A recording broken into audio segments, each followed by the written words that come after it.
Hello, everyone. Hello and welcome to our Profile T2 webinar. I'm just going to start my PowerPoint. Give me a second here, just so I could get that going. And we'll get things kicked off in a couple of minutes. All right, so let me just make sure everything's working the way we want it to. So there's Profile and there's our PowerPoints. I think we're on the computer side, we're good to go. We're going to wait another minute or two. I see there's still some people coming into the webinar, so we've got plenty of time. So we'll just give it another minute or two. Sorry, I'm just reading a message. And let me welcome you all once again. I'm not sure if we had people that were here from last week's webinar. We did a T1 webinar last week for new users. We've got another one next week for T1 users, a more advanced type of webinar that's going to be happening next week. I think it's next Thursday, if I'm not mistaken. And I'm sorry, no, Tuesday next week. So that'll be our T1 webinar. And then we kick it all over again.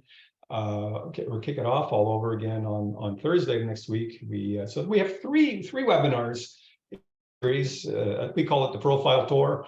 So we've got 3 webinars, the T1 for new users, T1 for advanced users, and T2, which is kind of a catch-all. Whether you're a new user or an advanced user, we kind of combine everything into one T2 webinar. So we're going to be touching on advanced topics. We're going to be touching on if you're an experienced user with Profile, then we might be touching on some material that you're already familiar with. So please bear with us.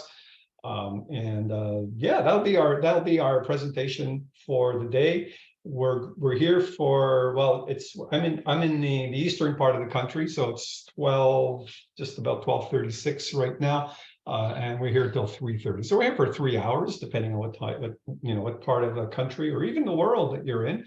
Quite surprised sometimes to see people from outside of Canada on our webinar. So welcome one and all from wherever it is you're sitting in on or sitting in from. And get yourself comfortable. I hope you've got hope you have Profile as well, the most recent version of Profile, because we are going to ask you to do a little assignment. So we have handouts. We have an assignment. You could do it. We're going to do it at the end of our webinar. You could do it today, or you could just save it for future reference. But one of the things we like to do is, let you take it for a test drive and then give something a try. So we've got a little T2 assignment for you, and then you can try it out. And if you want to do it, as I say, during our webinar, we're going to do that in the last half hour or so of our webinar. And then if you have any questions about that, we can take it from there. Okay.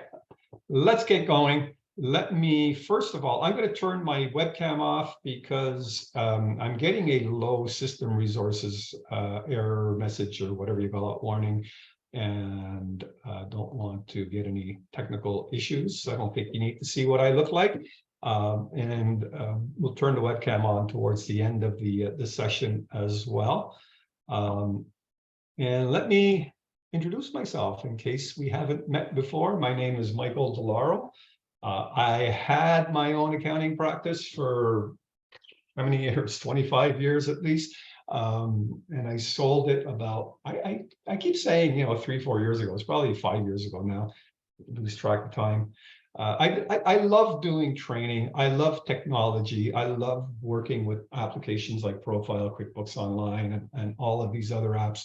And I decided, after all these years of having my own accounting firm, I wanted to focus fully on the software side of things, the training side of things, and it's a real pleasure for me to be here with you today. I've got to say that I am not alone in this venture. There's a whole pile of people that are in the background that are going to help out on the technology side. They're going to answer your questions. So let me quickly introduce the key players in our webinar. Of course, we've got Miriam, who's here. Miriam is the lady who essentially put it all together. Miriam Kusa is, along with her cohort, Stacy Minkhorst. I don't think Stacy's here today, but Miriam's certainly here.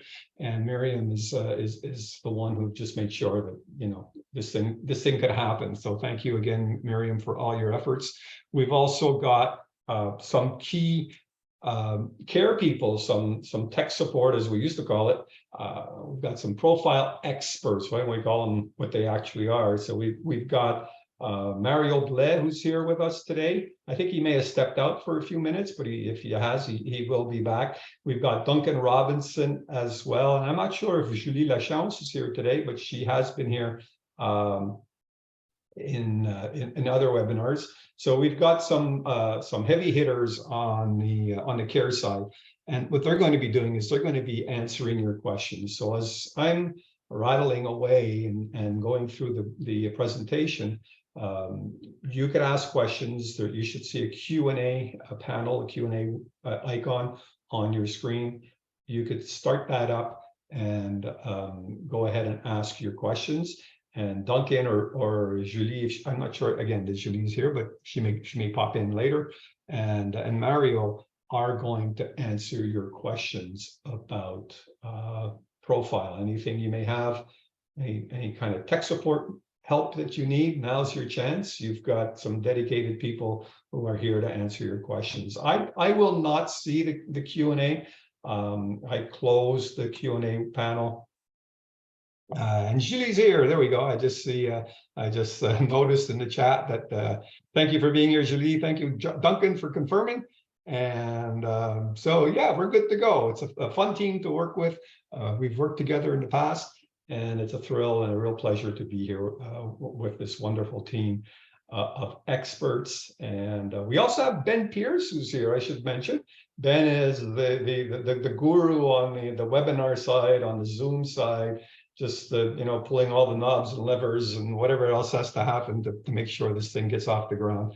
And so thank you, Ben, for all your help and support as well. All right, so why are we here? Well, we're here to talk about T2s, right? We're here to talk about ProFile T2.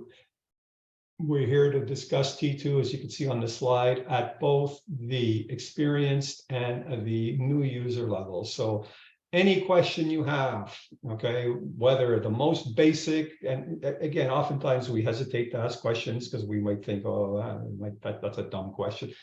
Go ahead, ask your question, whatever you need to know.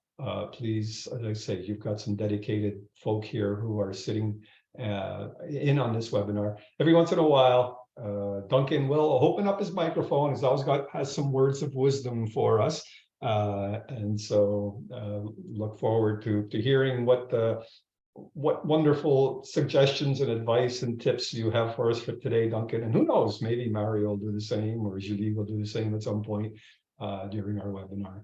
So we're here to show you the T2 basics. We're here to show you T2 advanced functionality. That's kind of the overview of our webinar today.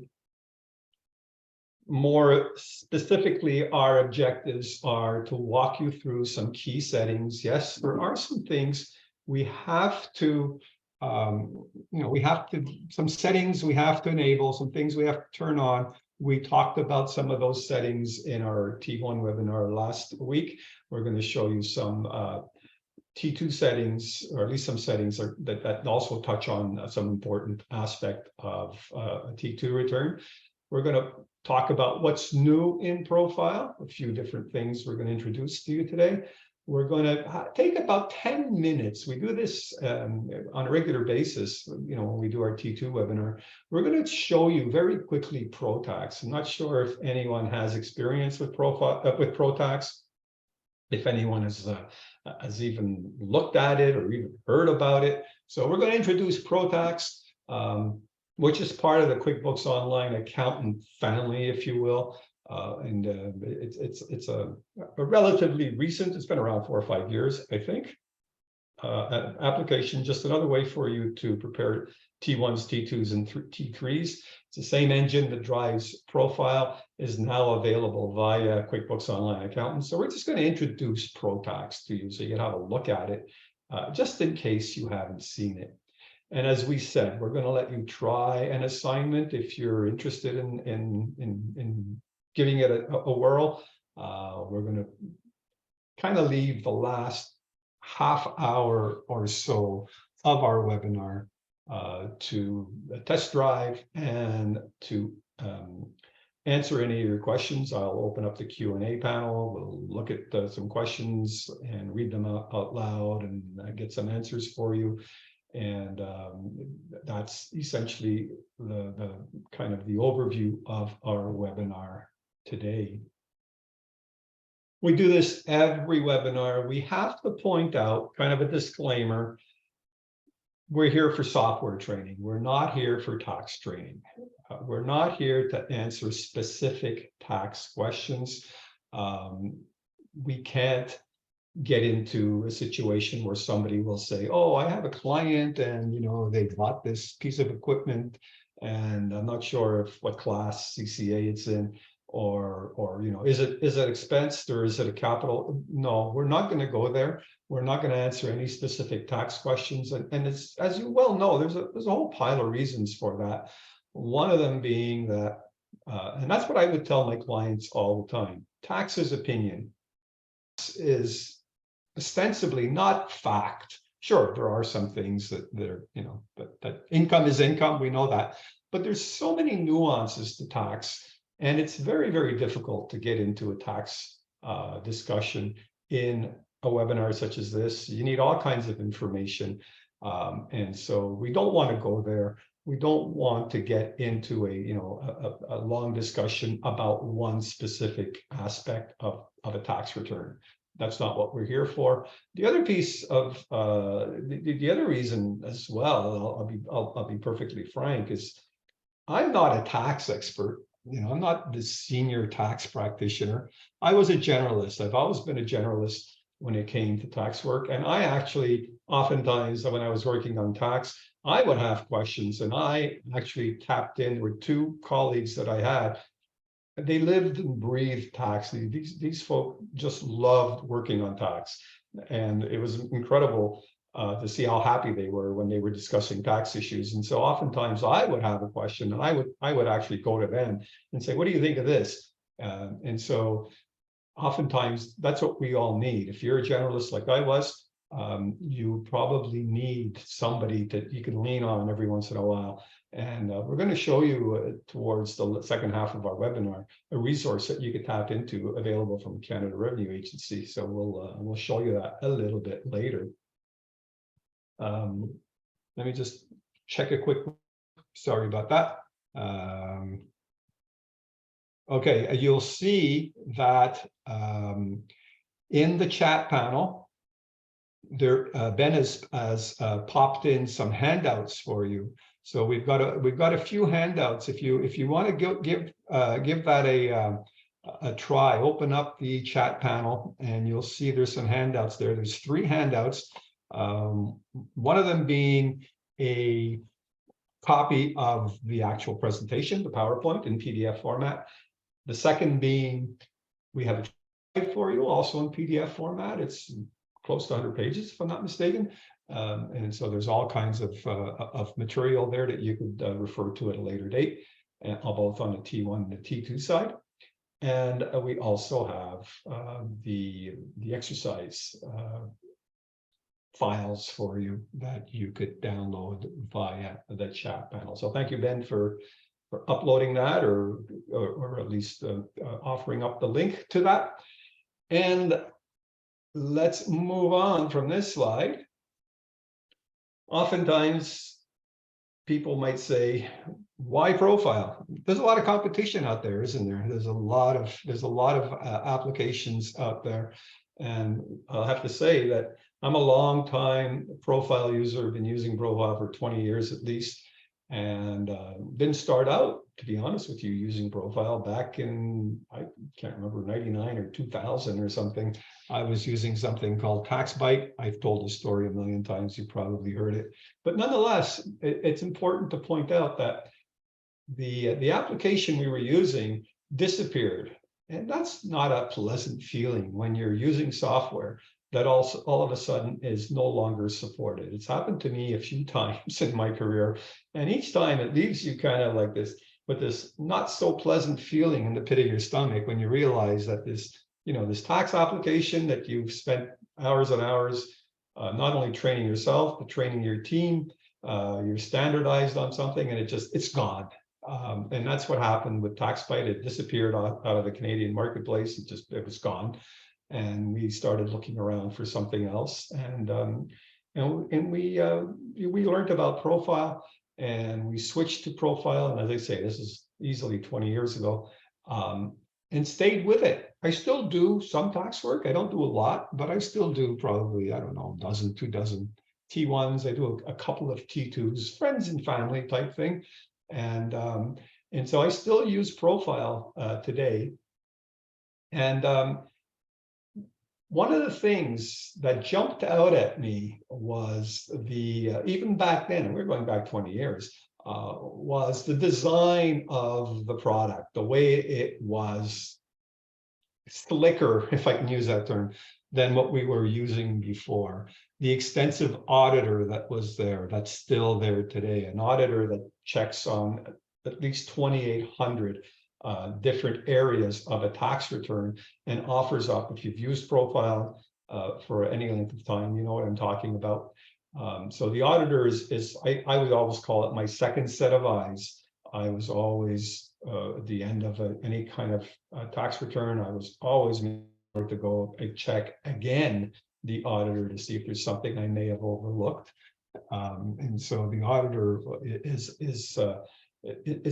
pervasive. It's all through the tax software. You don't have to, and we're going to show you this, you don't have to call up the auditor. It's there. It's doing its job in real time as you're working in a tax return. We all need help when we're, especially in that March, April timeframe, when the T1 crunch is really serious.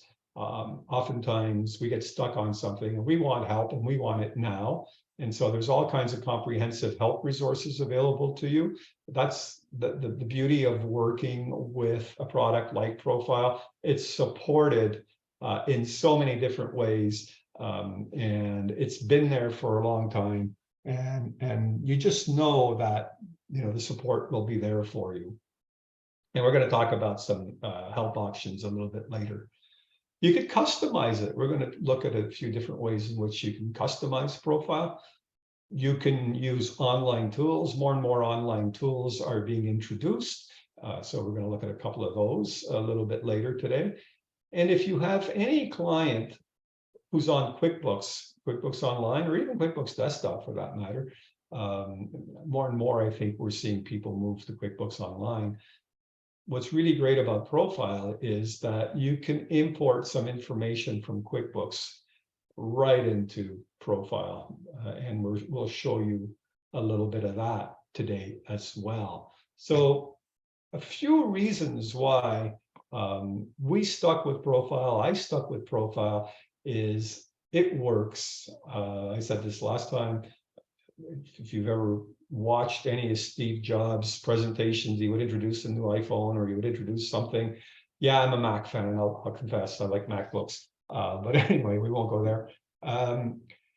One of the lines that he would always use was, "It just works." And that's what we could say about ProFile. It works. I know I could rely on it, okay? And the other key features that we could count on is, for example, carry forward. Yes, you could carry forward from a prior year's return in ProFile, but you could also carry forward from competing software. So you've got some tax files in another competing application, you could bring those into ProFile. You don't have to start over from scratch. You could just bring that in. Of course, it's multi-year, multi-province. That's one of the first things that jumped out at me when we switched from the other product, was that in one window, again, if you've been using ProFile for any length of time, you already know this, but in any one window, I could switch to a different year. So it often happens where you'll have that client who needs 2 or 3 or more years of tax returns prepared, and you could have all of those open at the same time. And you could have multi-module as well. So you could have a T1 file open, a T2 file open, all at the same time. And in these days where most of us are working with multiple monitors, then that's something that really comes in handy. Giphy import is something we're going to show you. That's actually the assignment we're going to give you today. You could try your hand at importing a Giphy file. Anyone who's worked on a T2 and manually input those Giphy balances, you know what I mean, the S125, the S balance sheet and income statement. Anyone who's ever done that manually will know that could be a heck of a waste of time. I shouldn't say waste of time, but it's time consuming. Why waste all that time? Why take all that time and import in keying in the Giphy information when you could just import it? So we're going to show you how that works. We're also going to show you CRA T2 autofill my return. Yes, there is a T2 autofill my return. It's been around for a number of years now. I can't remember exactly how many, 4 or 5 years, I would think, at least. And it's something that we often, a lot of people don't know about. And so we'd like to very quickly show you how that works. We're going to talk a little bit about online backup. You could back up your tax files to ProFile servers. So nobody wants to lose a tax file. I don't know if it's ever happened to you. It's happened to me once or twice, and it's usually user error. I inadvertently deleted a file, don't know why. And it's not a good feeling. And even worse, it's never happened to me, but even worse, if you have some kind of a system crash, some kind of who knows, some technology malfunction where you lose a whole pile of files. And I know this has happened to various people in the past. And oftentimes we'll say, yeah, but I've got my own backup routine. Great, wonderful. We should all have our own backup routine. But for no effort at all and no cost at all, you could also back up a second time to an online resource. And this way, if anything happens, if ever something happens where you lose your file, the backups for whatever reason aren't available, then you've got online backup available to you. And the other thing we're going to show you is a slide that kind of specifies and reinforces that Intuit puts their money where their mouth is. There is in this case, a T1 accuracy guarantee. But nonetheless, I wanted to point it out that oftentimes, if we're doing T2 returns, we're also doing T1 returns. And so there is a guarantee on the T1 side as well. So we just wanted to kind of point that out very quickly. All right, let's move on. Getting help. Let's talk about how do you get help? Well, the question should be, how can you not get help? There's help available everywhere throughout ProFile. First of all, there's a user guide that you could download over and above the user guide we're providing with you here today. And we're going to show you ProFile in a second, show you how you can find a lot of this information. Of course, you could always call the care people. You could always pick up the phone and give them a call. Or you could enable a live chat session. So you can be working in ProFile and enable a chat window or open up a chat window. And you could then, as you're working in ProFile, just have an online chat with a care representative who's going to walk you through your issue.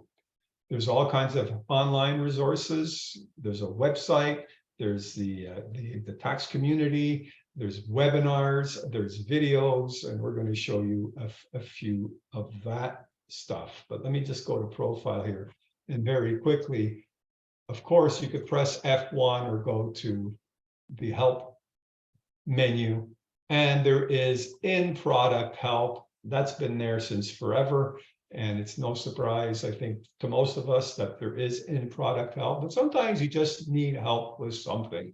And generally, what I would do is I would just click on the search tab here, type in a keyword, and then look up whatever hits I get to get my answer. So you could always, always use the online help. But there's a whole pile of other ways in which you can get help. And let's just take a few minutes to show you some of these. Okay, there's the user guide. We were talking about the user guide. So just click the help menu, select user guide, and you will be able to download it. I think it's close to 200 pages. You can download a user guide that you could, again, it's a PDF, and you could keep that on file. You could share it with your team and get all kinds of help directly from that PDF file, right? But that's not all. There's a whole pile of other resources you've got. By the way, if you want to send feedback, if you've got a suggestion right here, okay, under the help menu, you see there's a send feedback sub menu that you could open up a window and send some feedback. Every once in a while, you want to make sure you're on the latest version, so you could double check by going to About. So just click the help menu and check on About. We'll show you in a second how to make sure you've got the latest version and how to update to the latest version. But there's more resources available in the other menus, so it's not all under the help menu. So if you go to training, you'll see that you've got some tutorials baked right into ProFile. Okay, so you could go and open up a tutorial that's going to walk you through the preparation step by step. It's a guided process. Whether it's a T1 or a T2, whatever it is you need to do, you can go in and have a look at some of those tutorials that are available to you. Okay, I'm not going to click other training options because we're going to show you that in a couple of other slides, but there are, I'll show it to you rather in another slide. And then there's even more. You could go to the online menu, okay? And what I like is the update information submenu, and you could go and open up a what's new window and go and see what's new with the latest version. Okay, so there's all kinds of information there as well. So as I say, there's all kinds of resources available to you. And let's go back to our PowerPoint and walk you through a couple of other resources. So the online community is easy to get to. You could get to it from the ProFile website. You could get to it from the other training options submenu in ProFile, right from the product itself. And it's a great resource. You could essentially network with your peers. You could ask questions. You could read some of the other questions that people have had, comments that have been made. There's all kinds of, as I say, networking opportunity here via the tax community. But my favorite, I've got to tell you, is the videos. You could, you know, I prefer to see a demo. I want to see somebody actually using it and showing me how to use it. And so you could go to the videos and get help on a whole bunch of various aspects of ProFile. You need help on installing ProFile. Do you need help on carrying forward files? Do you want to learn about some advanced functionality like Client Explorer? Whatever it is you need, there are, I don't know how many videos there are, but let's just say there are dozens and dozens and dozens of videos available online. And you could get to it from the website, you could get to it from the online, from the other training options in the ProFile menu itself. And so, as I said, there's all kinds of resources available to you. and you pick and choose what works for you. But personally, my favorite was always just checking in on the videos to learn something that maybe I didn't know about, or I heard about it, but I wasn't quite sure how it worked. Wonderful resource, those videos. Okay, let's talk about what's new. Just a few things we want to point out. Those of you who've been using ProFile for a while might have already spotted some of this, but nonetheless, let's take a few minutes to just walk you through some of what's new in ProFile. So the first thing is, which version is the latest version? We've already showed you that, but let's show you how to get there again. Just go to the help menu, select about, and you'll see what version you're on. And here is the latest version of ProFile. Okay. And of course, between now and, the spring, let's say, we know there's all kinds of updates that are on your way. We are getting not too far away from T1 tax time, and we know that it's going to be a pretty hectic time, and therefore there's all kinds of updates coming on the product side. And I'm just reading a message Miriam is asking me. I forgot to mention, and thank you, Miriam, for pointing it out. There are 3 CPD credits available for this session. So those of you that do need your CPD credits, you are eligible for 3 credits by attending today's webinar. You will, I believe the way it works is you will receive an email, and you will then just have to follow, the instructions on those CPD credits. But yes, for those of you that need those CPD credits, they are underway. Okay, and you'll get 3 credits. And Ben is also sending me a little message. That third handout. Okay, remember there are 3 handouts for you, and what we want to point out is to make sure that third handout works. Just do the following: select download, extract, save to desktop. Okay, and then when you're in ProFile, you go to the file menu and import. We'll show you that bit. Okay, we'll show you the import bit a little bit later, but to get it onto your computer, go to download and extract, and make sure you download that. It's a Giphy import file that we're sharing with you, and I'll show you how it works a little bit later on. We'll walk you through it step by step, and if you want to try it yourself, then just follow those steps. Okay. All right. Speaking of the current version, making sure you're always on the latest version, you can enable automatic updates. So what happens is, all you have to do is click on the environment menu, go to the systems tab, and we should show it to you.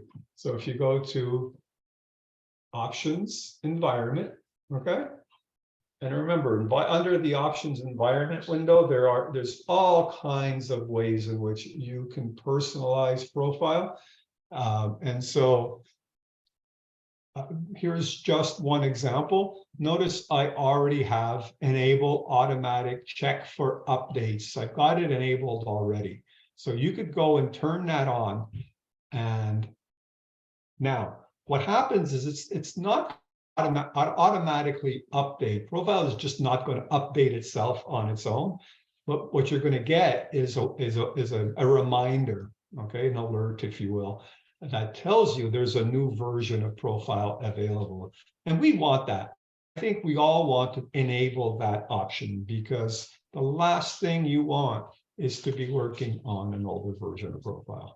Okay, so make sure that you've got automatic updates enabled. Okay, let's go back to our PowerPoint. And again, if you're a new user, maybe this isn't something that you've noticed, but if you are an experienced user, you may have noticed that we've got some new look icons. So this is something that's just happened in the last few months. There's a redesigned icon bar, and here's what it looks like, more modern, I think easier to follow, easier to understand. And so that's one of the ways in which you'll know that you're on, if not the most recent version, at least a recent version of ProFile, because you could see the icon bar. Let me just show it to you. Here it is right here. Okay, so it looks, if you've been using ProFile for a while, I think you'll agree that it looks completely different from what we've been using in the past. Some of the key icons that, well, they're all pretty important, you know, file open, file save, file carry forward, new file are all on the left-hand side. One of my favorite ones is the product information, or not the product, the file information, the file properties. Okay, so if you want to see some key information about the file you're working on, you could just click on the little circle with the eye inside of it. Okay, of course, we've got a client explorer option, which we, if we have time today, we'll talk about it, but we will definitely talk about it next week. Of course, there's other key icons, including attaching a memo, attaching a tape. We'll show you that a little bit later today. Forward and backward arrows, okay? Overrides, we'll talk about a little bit later. And you can see there's all kinds of print icons and so on and so forth. One of the ones that oftentimes people will tell me they didn't know that this was something you could do with ProFile. You could zoom in and zoom out of your windows. So as you can see here, by default, ProFile will look like this. Very, you know, for some people, depending on, I guess, your screen resolution and what have you, that might be small font. Now you could just click the magnifying glass to zoom in on your tax file and make it easier, especially when you've been working in these returns for, you know, 8, 10, 12 hours, and by the end of the day, your eyes are getting kind of tired. Oftentimes, it's a bit of a relief to be able to zoom in and just kind of give your eyes a rest. Okay, so I'm going to try to stay zoomed in because I think it's easier for you to see my screen. So there you go. Just some options in terms of the new look toolbar that we now have.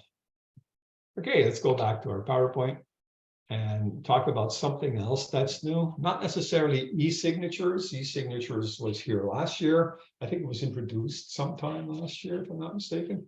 But what's new this year is we now have two ways in which you can integrate or connect an e-signature application to ProFile.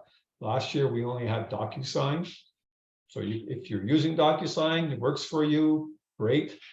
If, however, you've been using Adobe Sign in the past and you wish that Adobe Sign would work with ProFile, well, good news for you, it now does. And so you could pick which service or which product you want to use on the e-signature side.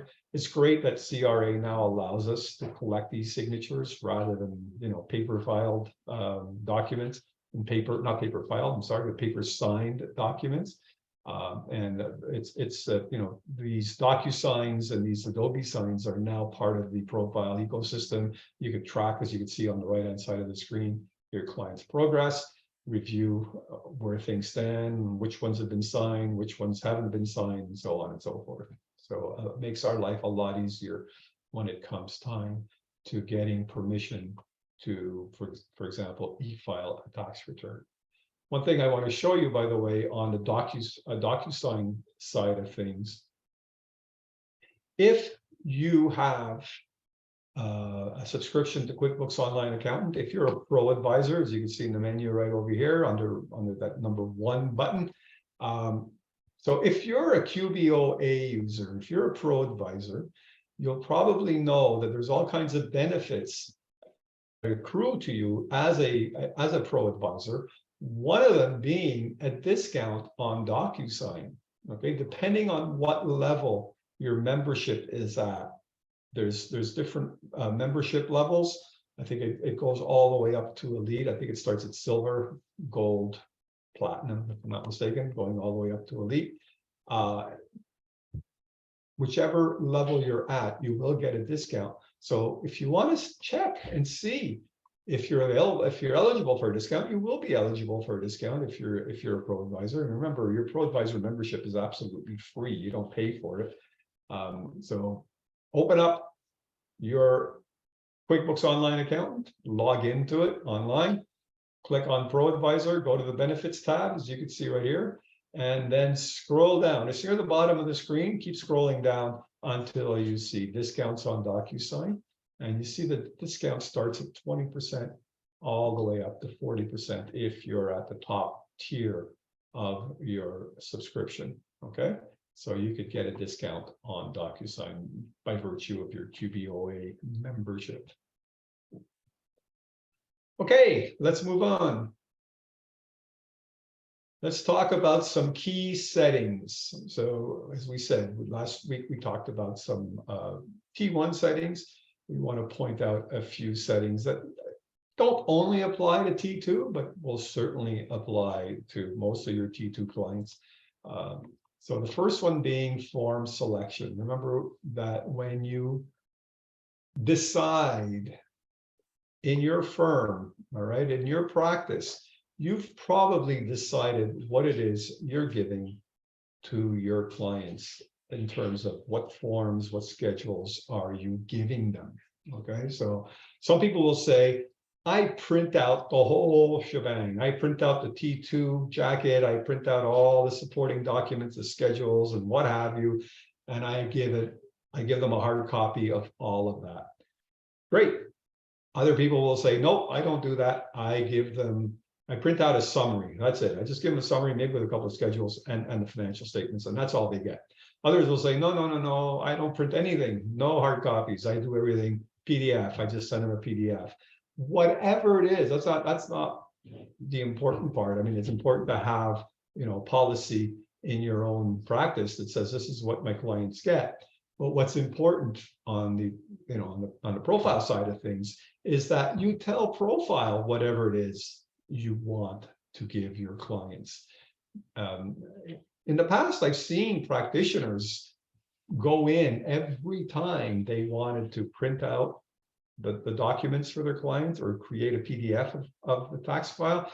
They would go and do it every time they wanted to prepare documents for a client. They go in and set the what forms and schedules they wanted to give their clients, which could take 5-10 minutes, or more. And now you think, well, that's not that long, but still, if you multiply it by however many tax returns you do in a year, some people easily do hundreds, some people do thousands. That's a lot of time. And so you could save all that time by going to the form selection window. And remember this first bullet here. It's module and year specific. We'll show you that in a second. And it's also print job specific. So what do I mean by that? Well, let's go over to ProFile and show you. So if I click on the options menu, okay, and I go to form selection, what I could do here is I could tell ProFile by default, here's what my clients get. So the first thing is you want to select the module. So you could be maybe getting ready for 2022 T1s, for example. Okay, so you could go in here and tell ProFile, okay, this is what I'm going to give you for my T1s for 2022 or 20. You could set the year. For some reason it seems to be hanging on me. Let's wait whoops, that didn't go to plan. There we go. So now we could select the module and the year. Now we're talking about T2, so let's go to T2s here. And again, notice that I could tell ProFile, okay, for 2020 to 2023 T2s, that's the first thing we want to do. And then I want to say, Okay, but it's going to be for T2E file. Okay, so you have to set the module, the year, and the print job. And we want to make sure we're on e-file and not paper file. Okay, and then we could go in here and we could go and turn on and turn off whatever it is that we want to give our clients by default. Okay, now a little tip for you. You could use the up and down arrow on your keyboard to scroll through all these forms or schedules. And you could also use the space bar to select or deselect those forms and schedules you want to give them. Notice that there are headers here. So you could have up to 5 sets. By default, you're going to have the file set, the client set, and the CRA set. So what do you want to print or prepare for your own internal use? I would always turn this off. I don't want anything. I don't want any hard copies of anything for our own. I don't want to fill up filing cabinets with my client's tax returns. And on the client side, do you want to print these sets? So notice right over here, it says print these sets. Do you not want to print anything? So you could deselect print these sets, and you could go to the second line and say, I'm going to archive these sets. Archive means I'm going to create a PDF. So when I click File Print, even though it says File Print, I'm not printing anything. I'm just going to create a PDF copy of that tax return based on whatever I've selected here. Okay, I could email these sets if I choose to. Okay, by default, I just want to email the return to my client.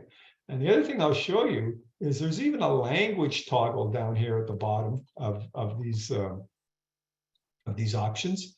And you could set the language that you want ProFile to prepare these documents, whatever current language you're using. So if you're using ProFile in English, then it's going to do everything in English.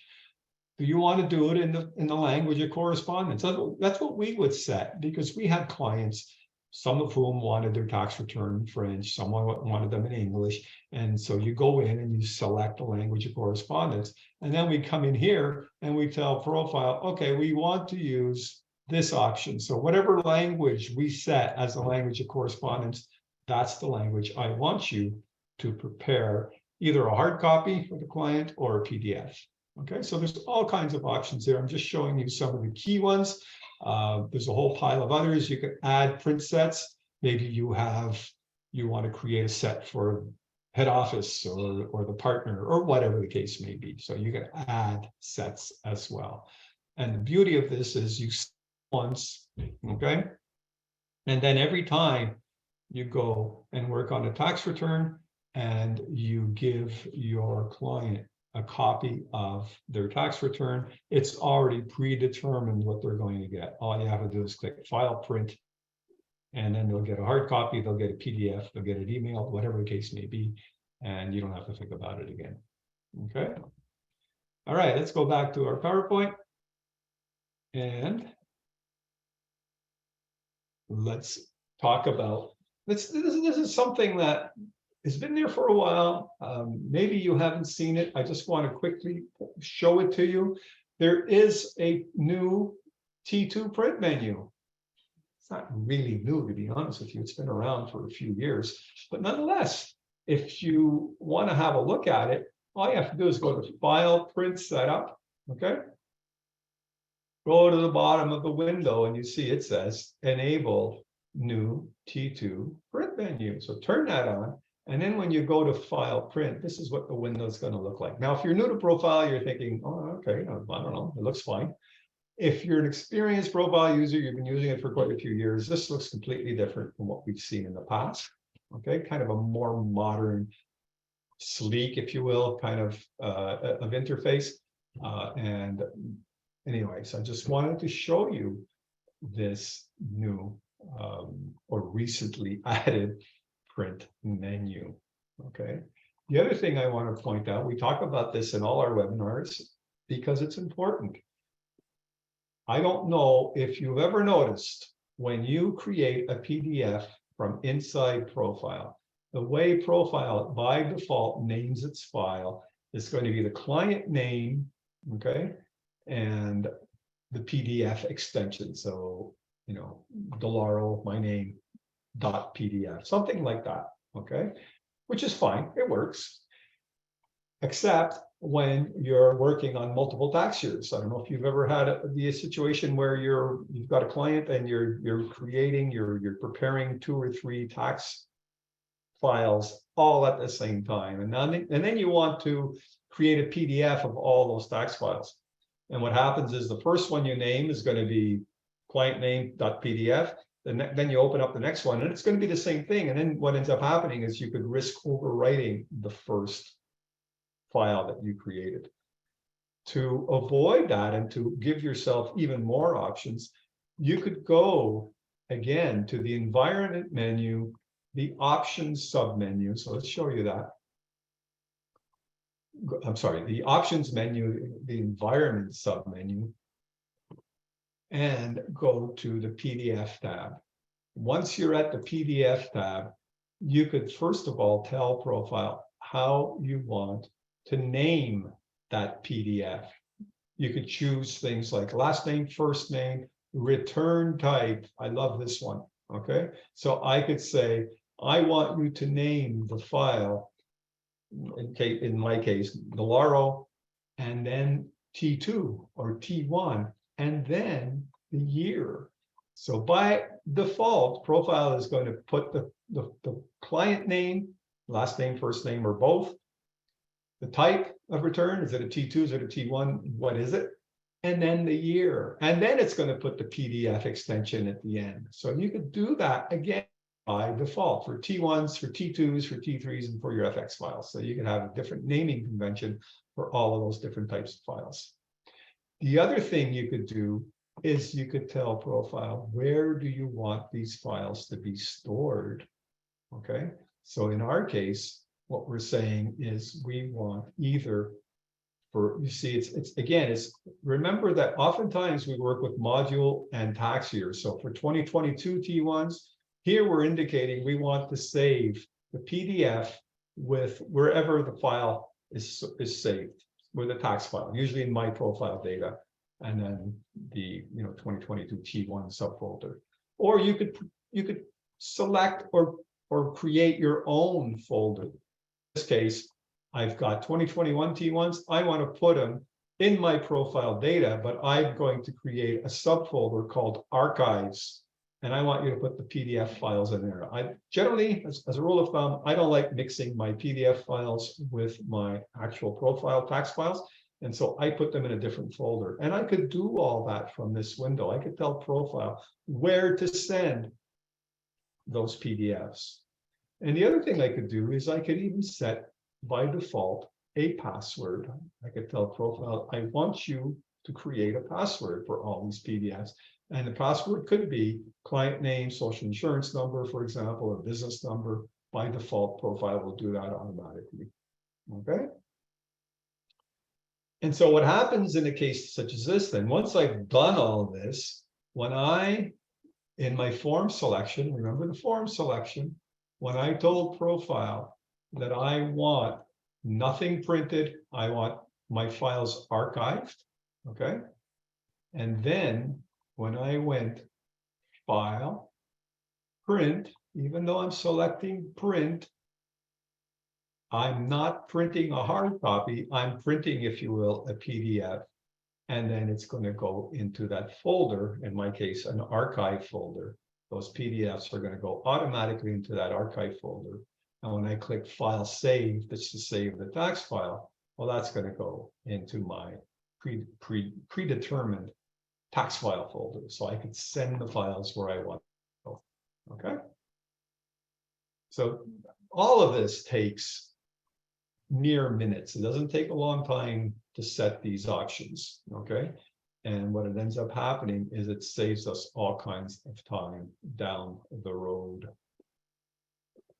Okay, another important aspect of working with your tax clients. You're going to have the need for some kind of forms, okay? A letter, if you will, all right? And so what we're talking about here is, do you have an engagement letter? Do you have some kind of a client letter? Do you want to create some of your own personalized letter? Those are all available from inside ProFile, and you could personalize those. Okay, so again, remember that they are module and year specific. Okay, and so what we want to make sure we're doing is we're selecting the module and the year that we want to work in. So let's show you how this works. So if I go to options and I go to templates, all right, so what I've got here are my pre-designed, if you will, letters. And again, I could choose the module and the year I want to work in. So I'm saying I'm working with T2s. Okay, so there's a client letter, there's user letters that I could create and personalize. And I even have, if you have sometimes the need for French letters, you even have some pre-designed, some canned letters in French. So, you know, so we had clients that we would, you know, the correspondence was in French and others correspondence was in English. And so what you could do is you could open up any of these letters. So let's just show you what the client letter looks like. I'm just going to open it up. Now that's really small font, okay? And so what we've got here, the important thing for you to note is that there's blue font and there's black font. The black font is text, straight text. So I could put my cursor anywhere near a black font, or any font, as a matter of fact, and hit the enter key a few times or return, and then I could start typing. Test. I could start typing whatever I want. Okay. The blue font are what we call source code. Okay. And so what we've got there is you want to include some kind of information from the tax file. Okay. So here's my text I'm attaching or including into the letter or adding to the letter. And then I've got some code, some field code, not source code. I'm sorry, I said source code. I should have said code. Yeah, and that's not working well today. Apologies. But let me just show you how this works. All I have to do is, let's pretend I want to stick on my letter. Okay, so remember, this is kind of like the T2 year-end letter. This is what I tell the client. We've prepared your tax return. Once you sign the authorization form, we're going to e-file it. You owe, and then you want ProFile to stick the amount owing, or you have a refund of, you want ProFile to, you know, put the refund in there. And here's some other key information for you. You have, you know, non-capital loss carry forward of blah, blah, blah, blah, blah. And then what you want to do is you want ProFile to stick the value in. So to stick that value in, there's a number of ways you could do this, but I'll show you the way that I've always done it because I think it's so easy. So go and find whatever that field code is. Okay, so let's go to the T2 return, for example. Okay. So I'll open up the T2. I'll go down to the line that I want to be on. Okay. I go and find whatever line it is I want. So let's pretend taxable income. I want to put on my letter, and your taxable income for the year just ended was X. Whatever that X is, you want ProFile to fill it out. Go and find the line, right click it, and you could say attach or copy the field code. Okay, that's one way of doing it. Then you come in here and you paste it, or you could just do it a different way. Just go into that field, click and hold, and drag it. I'm just going to drag it down to that line. Boom, done. Okay, so drag and drop is available, all right, when you want to do something like what we're discussing here, personalize a client letter. Okay, and so I just wanted to quickly show you that. Let me just down. I'm not going to save it. And so those are all found, those letters are found under options, templates. And remember that they are module and year specific. So you've got your T1 letters, you've got your T2 letters, and so on and so forth. Okay. All right, let's go back to our PowerPoint. And let's talk about how do we become more efficient in ProFile and how do we find our way around ProFile. So maybe some people are new to ProFile and they're still getting up to speed with navigating. Others are a little bit more experienced and they want to just do things more quickly. So let's see if we could address both of those topics at the same time. So the first thing I want to point out is don't forget the quick start window that you could open up. Okay, I really like this window because it gives me access, first of all, as you can see, to the last tax returns I've been working on. I could see and notice they're not just T1s or T2s, they're just the last tax returns I've been working on. So I've got some T1 files I've been working on, I've got some T2 files I've been working on, and if I've been working on some other types, T3s or FX, I would see those here as well. So I'll see my last tax files that I've been working on. If I want to create or carry forward a new, create a new file or carry forward a file, I could just click on a quick link right over here. Okay, I could change modules right at the top. I could then also go to the resources. We talked about all the resources available to you. Here's another way in which you could have quick access to some of those resources, including the tutorials, the forums, and so on. Okay. If you like this window, and I always did, I always wanted to see this window as soon as I launched ProFile. Just check the box right down here, bottom left-hand side. Show quick start when you start ProFile. Now, to find that window, all right, if you're not seeing it when you launch ProFile, you want to launch it manually. So click Help and go to Quick Start. And there is the Quick Start menu and the Quick Start window and all the resources. And notice right down here, I've got it enabled, show quick start when you start ProFile. And as soon as I launch ProFile, this is the first thing I see. And invariably, whenever I launch ProFile, what do I want to do? I want to work on a tax file. And generally, when I want to work on a tax file, what tax file do I want to work on? Usually it's one of the tax files I just stopped working with the last time I was using ProFile. And so rather than going file, open, and going to find that tax file, I'm going to see it right away in this quick start window. And I can just click on it, the one that I want, and away we go. Okay. And that's why I liked working with that quick start window.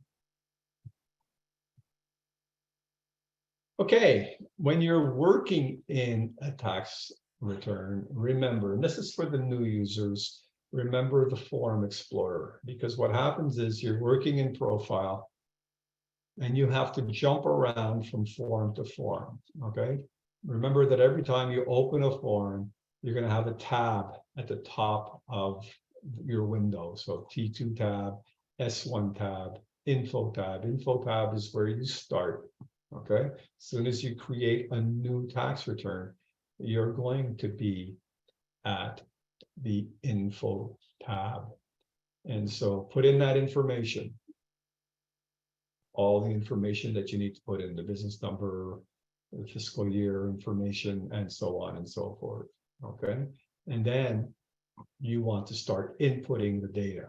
Now, we don't go to the T2 tab and start entering information on the T2 tab. We know that.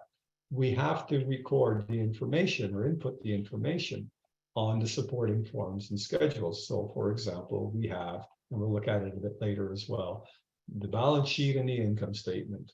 Okay, we have to put that information in. So we have to open that balance sheet and income statement. Well, how do I find it? Well, the easiest way to find it is press the F4 key on your keyboard. You're going to open up Form Explorer. Okay. Form Explorer shows you all of the available forms and schedules in that tax return. You could filter them by forms that you've already used, forms that were used last year, forms that are specific to federal or provincial returns, and so on and so forth. You could select all and say, just show them all to me. And then you could go in and you could type in the name of the form. So S125 is my income statement. So I type in S125, Form Explorer jumps to it, and then I just click on it to open it up. And there you go. I'm in my Schedule 125. I can now work in my S125. Notice there is now a tab for that S125. Okay, do that. I want to go to the next one, probably the S100, hit F4 again, and then go and select or type in S100 and select that one and double click on it. And there you go. My S100 is there. Notice how I have tabs now across the top of my window for each of these forms that I'm working on. And that's how we navigate in ProFile. Okay, that's essentially, that's all there is to it. Is if you don't see a tab for the form you want to work in, call up the Form Explorer, put in the name, and open up that window, and you'll have a tab for it. Now, some might say, well, yeah, but wait a minute. What if I don't know the name of the form I'm looking for? S100. Okay, I didn't remember that it's called the S100, for example. I know it's a balance sheet, or I know I can't remember what schedule is it for shareholder information. I can't remember. Well, you could search in different ways. Okay, notice we've got some icons across the top on the right-hand side of the window. And so I could, by default, I will be at the detail icon. And that's what we see. We see the name of the form, the category, the description. Was it used? Okay, so you can see all kinds of additional information. Has it been used? Okay, was it used last year? And so on. Excuse me. But if you don't know the name of the form, what you could do is you could do a keyword search. So I could just click on the keyword icon, and then I could type in the keyword I'm looking for, or I could just scroll through the window itself and go and find the form I want to use. Okay, and so what happens with time, as you become a regular profile user, you'll start knowing the names of these forms, but especially on the T1 side as well. You'll know that D is the donations form, and so on and so forth. But if you're a new user, oftentimes you don't know the name of the form. So just select keyword search, okay? And then you could just do a manual search and go find that form. All right, let's go back to our PowerPoint, and let's talk about memos and tapes, two key areas of working in a profile tax return. Oftentimes, you'll want to jot a note down. There's something you want to remember, okay? And so what happens is wherever you are in a tax file, you could right-click any area of that return, of that form you're in, okay? Any line on that form. And notice we've got attach memo. Notice there's a hotkey, F8, okay? So let's just click on it. And now I could start typing in a memo, okay? I could insert a date stamp. I could ask ProFile to carry forward this memo to next year, okay? I could select or set a review mark if I want to. And when I click OK, notice that that line is now shaded in green. Okay, so when I'm looking at my tax return, as soon as I see a green shaded line, it doesn't necessarily mean there's a memo there. It means there could be a memo there. There could be something else there. There's something in this line. Okay, now the other thing that you're noticing is that I've got yellow shaded areas. So again, this is for the new users. This yellow shading is the auditor at work. The auditor is highlighting this line and it's telling me, hey, your balance sheet doesn't balance. Total assets and total liabilities and equity do not agree. And so we call that the passive auditor. I don't have to do anything. I don't have to enable an auditor. It's just there. It tells me there's something wrong with this schedule. If I go to the info tab, you'll see yellow again. In this case, my business number, that's the warning I'm getting here. My business number is incorrect. Here I'm seeing I forgot to check one of these boxes, or I forgot to check one of these boxes. So you can see that the auditor is working away all the time, okay? Now, that's the passive auditor. That yellow shaded stuff is the passive auditor at work. However, there's an active auditor. If you want to see all the audit messages in one place, you could press F9 on your keyboard or just click the little, let's call it a spyglass, and you open up the bottom of the window and you could see all of the audit messages, okay? Notice that we've got tabs, we've got summary messages, which is actually a catch-all of all the messages, okay? So all the audit messages throughout the tax returns will appear under the summary tab. If you just want to see warnings or e-file related messages or so on and so forth, you could then select that tab. But you know what's cool? Remember that memo we typed in? Remember, was it on the S100 or the S125? On the S100, I think it was. Let's go look at it again. So we put a memo in here, right? And notice when I hover my mouse over that field, I get to see the memo, okay? Now, you might think, well, wait a minute, that's great. You know, there's a memo there, and if I put my mouse pointer over it, then I can see the memo.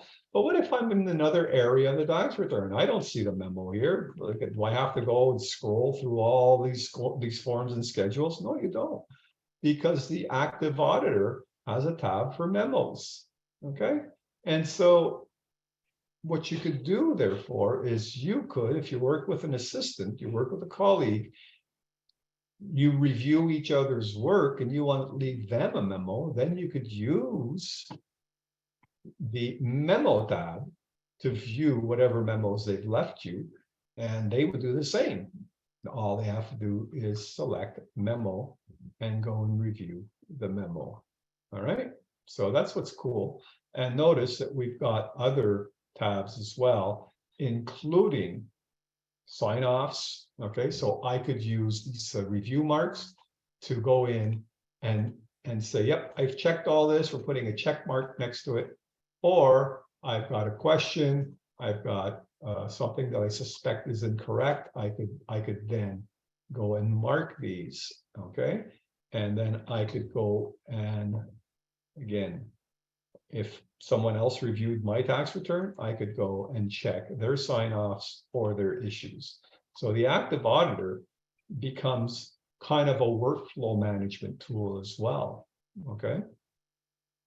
Now, the other thing that we could do as well is we could right-click. Remember, we said we could right-click and put in a memo, but we could also right-click and use a built-in calculator. So I could go and select attach tape, and let's pretend I want to add up a series of numbers, and I want to put the total in this line.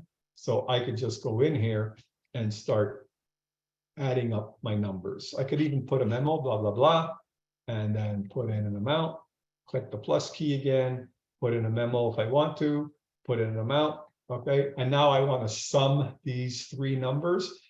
Please do not hit the return or enter your keyboard, okay? It doesn't work that way.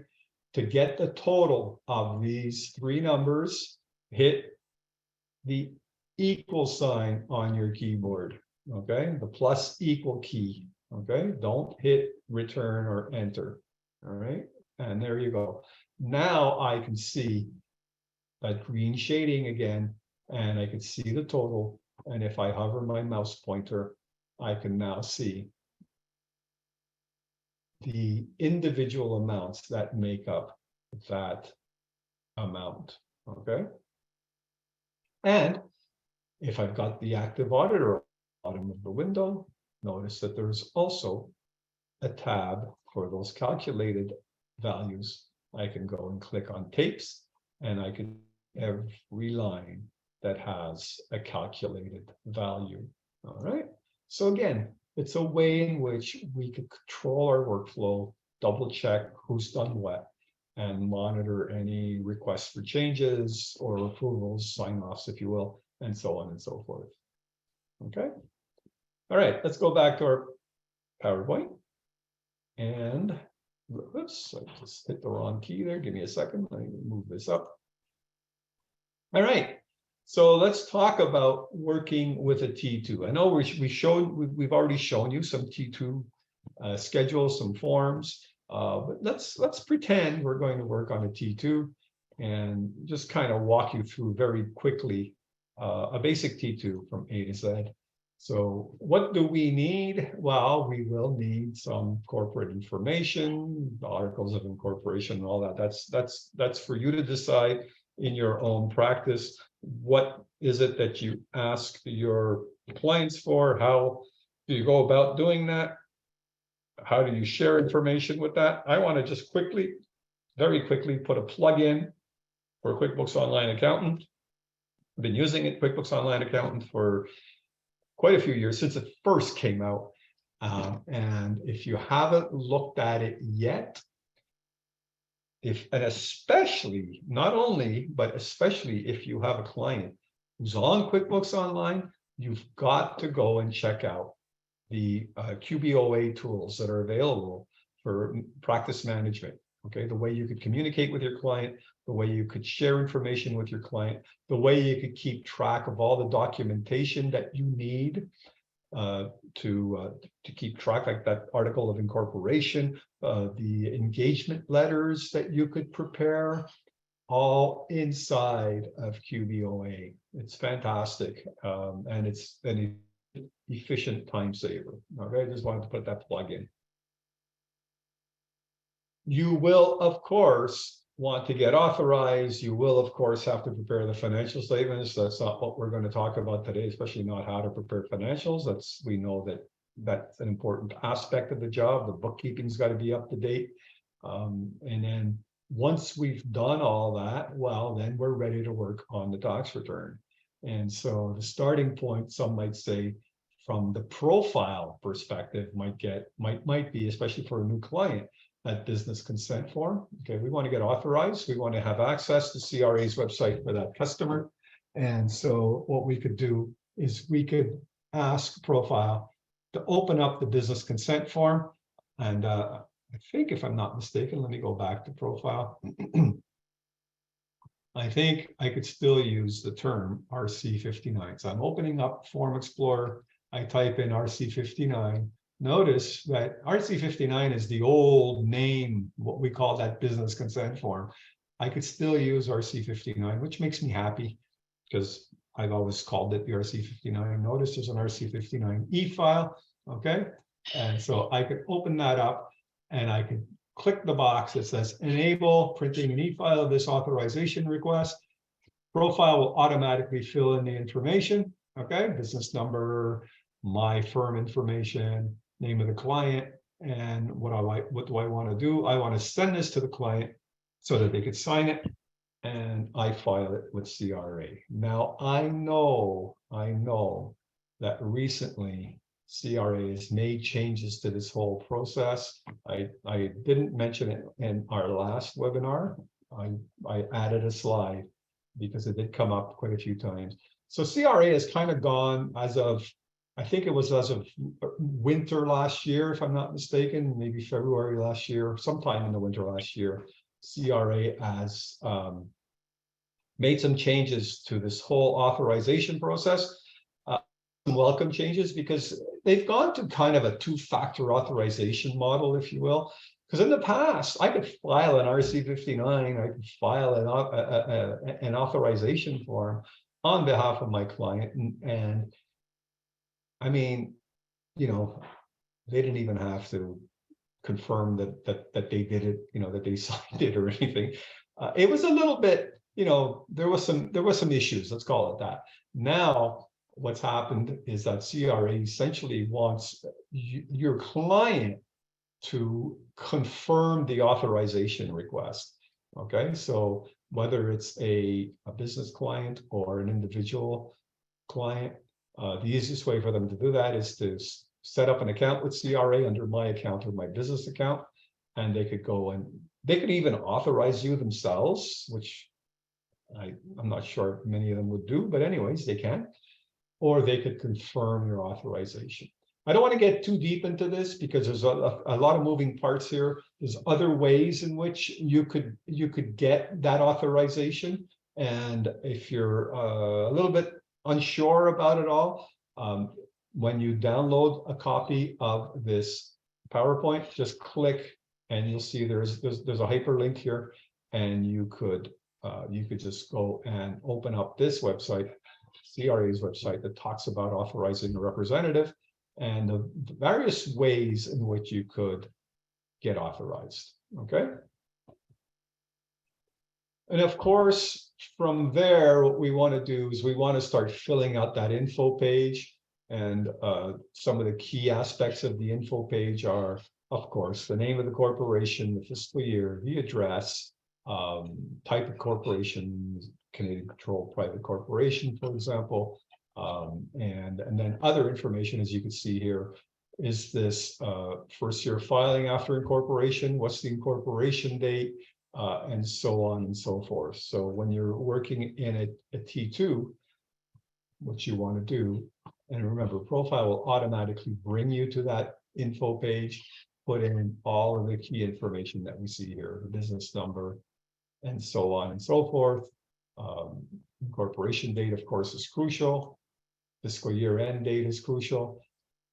And then just keep scrolling down and just fill in the information that is required. So for example, do you want to set up online mail for that T2 account, and so on and so forth. And of course, keep scrolling, put in the jurisdiction, type of corp, and all of that other stuff. I think if you've been doing tax T2s for a while, you know how this works. If you're new to it, all you've got to do is essentially fill out the yellow stuff, because that ProFile is going to highlight all of the missing information in yellow, yellow shaded fields, and you want to get rid of the yellow, essentially what we want to do. Okay. So we fill in all this information, and then we're ready to continue from there. And we get to that schedule 125, and that's schedule 100. And this is where we have to start putting in the balance sheet and the income statement. So let's go back to that S125. And this is where we work with the Giphy codes, right? So we have to put in the revenue. Happily, at least the S125 has the 8,000 Giphy code for revenue. So we put in a revenue value, okay? And then from there, we kind of, we're on our own. We have to go and find the Giphy codes. Now, those of you who have been doing this for a long time might start to know the Giphy codes by heart. And so you could go and type them in. You could scroll through the long list of Giphy codes, or you could work by description. Okay, so you could go in and start looking at the description, and then ProFile will fill in the Giphy code for you. Okay. And then you can start putting in an amount for those Giphy codes. All right. And so, for example, I could start just typing in a Giphy code or a description, whatever the case may be. Okay. And this is time consuming, isn't it? I mean, this takes a lot of time. And don't forget, you've also got to group those Giphy codes, because oftentimes you're working off a chart of accounts that might have 100 accounts or more, and you're grouping them together into a Giphy code.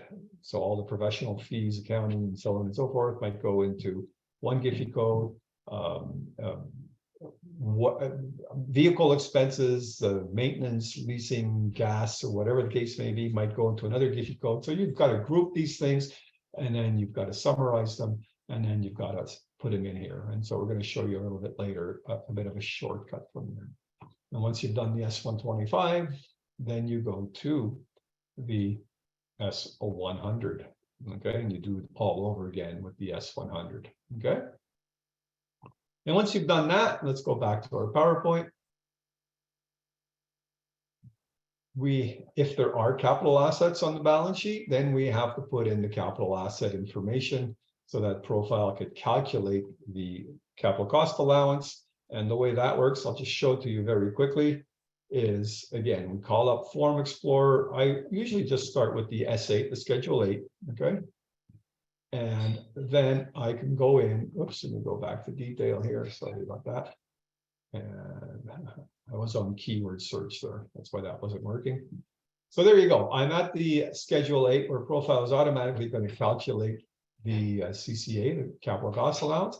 Now, if I've got a new asset, remember, if you were in our T1 webinar last week, when you see these upward arrows next to a field, that means that's a jump link. Okay, if I could use that, I could just click on this. So what I could do is I could just go in and select the line, and I want to jump to it. Okay, and now I quickly jump to CCA details. And now, if I've got a new addition, okay, if I've got a new addition for the year, I could now put in the details of that new asset. Start with the class, okay? Let's pretend it's a Class 8 asset, okay? It's some kind of office equipment or something. I could put in my description, okay? And then I could put in additions. Let's pretend we bought $10,000 of assets. I have to indicate whether or not it's eligible for the accelerated type of CCA and all that stuff. And then carry forward to my S8. There it is right there. Okay. So it's now on my S8. Okay. And that's all I need to do is I would then add whatever assets to my S8 CCA details. And notice there's a toggle here that I could just click to move to the next asset or move back to an earlier asset. Okay, so that's how that works. And everything that I put in here is automatically going to get transferred over to my Schedule 8. From there, I could start putting in other information as needed. So for example, I have my S50 for the shareholder information. So let's very quickly open that up. Just type in S50 after you selected it from the Form Explorer, put the shareholder information, okay? And then you can see here in the background, S141, the notes checklist, that is going to be required, of course. So just go over to Form Explorer again and type in S141 and fill in the information from this form. Once you've done the S8, the S125 and all that, what you'll also want to do is you'll want to check that Schedule 1, right? Because that's how we reconcile the income for financial statement purposes and the income for tax purposes. That's where things like depreciation will get backed out, 50% deduction for meals and what have you. So you'll want to have a look at that as well, okay? And oftentimes I get myself into trouble, and I know that Duncan and Mario and everybody who's been on these webinars before will have heard me say it a million times. When it comes time to do tax, I always would prefer to do a T2 return. Way, way, way above a T1. Why? Because in my mind, and I'm just telling you how I think, the way I view this, in my mind, a T2 is easier. Why is it easier? Some people say, yeah, but this, all the bookkeeping, all of the, the financial statement preparation. Yeah, I understand that. There's a lot of work that goes on in the background. However, once that's done, and maybe I have to do some of it, or maybe I have an assistant doing some of it, or maybe a bookkeeper has done it. When I get to the tax return, the forms that I'm going to be using are relatively uniform. Okay, we're going to show you a slide a little bit later about those forms compared to a T1 where you never know what you're up against. There's capital gains, capital losses. Yes, I know there could be in corporations as well, but it's more of a rarity. Whereas in a T1, you could have rental income, you could have, investment income. And again, yes, I know this does happen in corps, but again, they're more of a rarity, generally speaking, with small businesses. Okay. And so in this case, with a T2 return, I fill in those forms that we just described. I go and check the audit messages. I go to the T183 to ask the client to sign it off, have that chat with the client and say, okay, here's your tax return, here's your income statements, here's what we're looking at. You owe this much, or you don't owe anything, or you've got a refund from what tax paid in the prior year, whatever the case may be. And then you ask them to sign that T183. And then you go, once it's signed, go to e-file, transmit this return. Piece of cake, okay? In my mind, anyway. And I know some people have come up to me when we were doing live training, and they would tell me that they didn't agree with me, that they thought, I was way out in left field, or whatever that expression is. And so that's just the way I view things. So let's just show you, generally speaking, for most small business corporations, okay, I'm not talking about, very complex situation where there's rental income or investment income, which is, again, in my mind, at least the types of clients I had, were relatively rare occurrences, okay? Generally, what we had is we have some kind of active business income. Somebody's a consultant, has 5-10 clients, but they're incorporated. And so what we do is we fill out these forms. Yes, there's a first-year filer form that we have to, the S101 that needs to be filed and filled out, which is dead easy to do anyway. But then from there, we've got these types of forms, okay? And so in my mind, those are kind of common. They're uniform. Generally, you're going to see those forms in almost every business every small business corporation you're going to file a T2 for. Okay. Now, we've walked you through very quickly the process of filling out a T2 return, and notice that key to this was using Form Explorer. We keep calling up Form Explorer, finding the schedule that we need and filling it out, and ProFile does the rest. Okay. Now, two of those key forms, of course, were the S125 and the S100. That's a lot of work. I gotta confess, that's a lot of work. You've got to key that in. There's opportunity for error, right? You put in the wrong value, your balance, then you grumble because you've got to search for 20 minutes to see where the error is. And so how can we prevent that? How can we make things easier? So that's what we want to show you. And that's as well, if, as I say, if you want an assignment, if you want to try the assignment, you can give it a try yourself. But I'm just very quickly going to show you that there is a Giphy import option in ProFile. Okay, import the Giphy. Now, what is Giphy import then?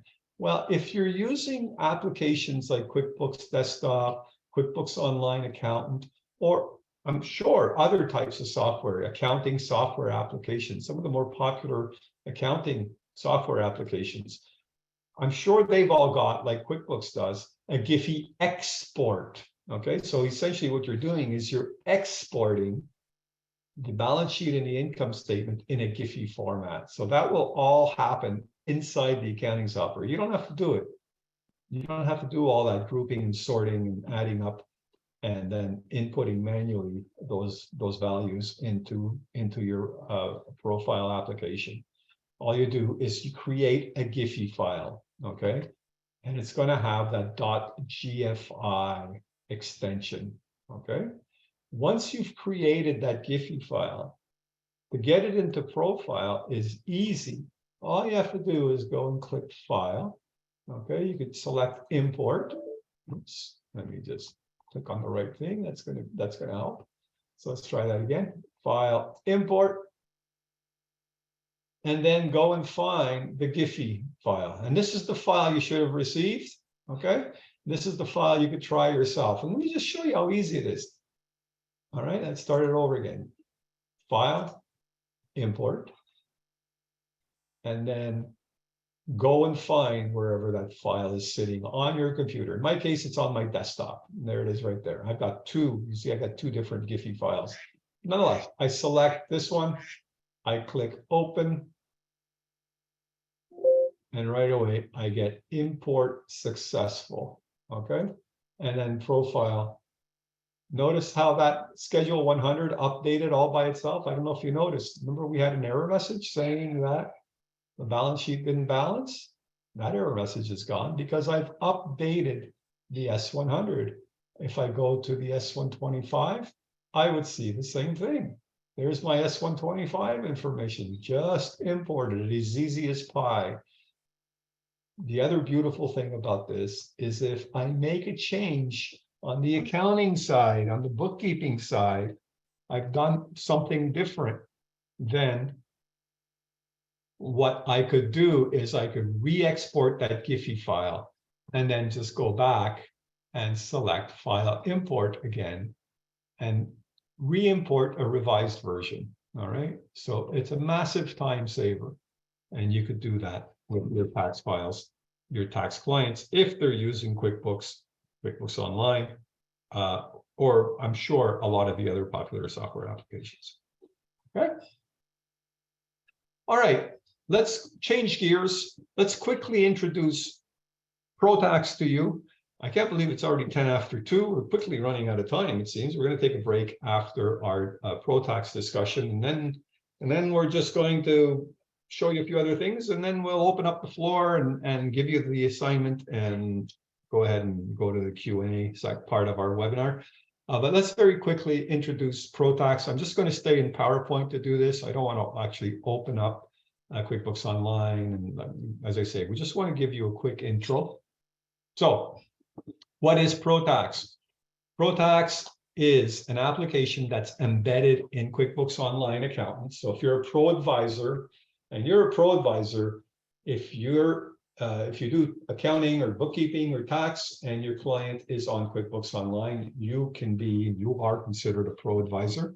You could, if you haven't already done so, you could sign up for a free subscription to QuickBooks Online Accountant. So keyword free, okay? And once you have that account, all you have to do is go log in. Obviously, it's all online. And so notice that you will have under QBOA, QuickBooks Online Accountant, a ProTax menu. And ProTax is now ready to work on T1s, T2s, and T3 returns. It will import the QuickBooks data, just like we showed you. So if you have a client who's even on QuickBooks Desktop, you can still import that Giphy return inside of ProTax. Or if your client's on QuickBooks Online, then it integrates. There's this kind of, I call it a seamless integration between QuickBooks Online, where the information that's in QuickBooks gets shared with ProTax. You don't really have to do much. It just flows back and forth to a great extent.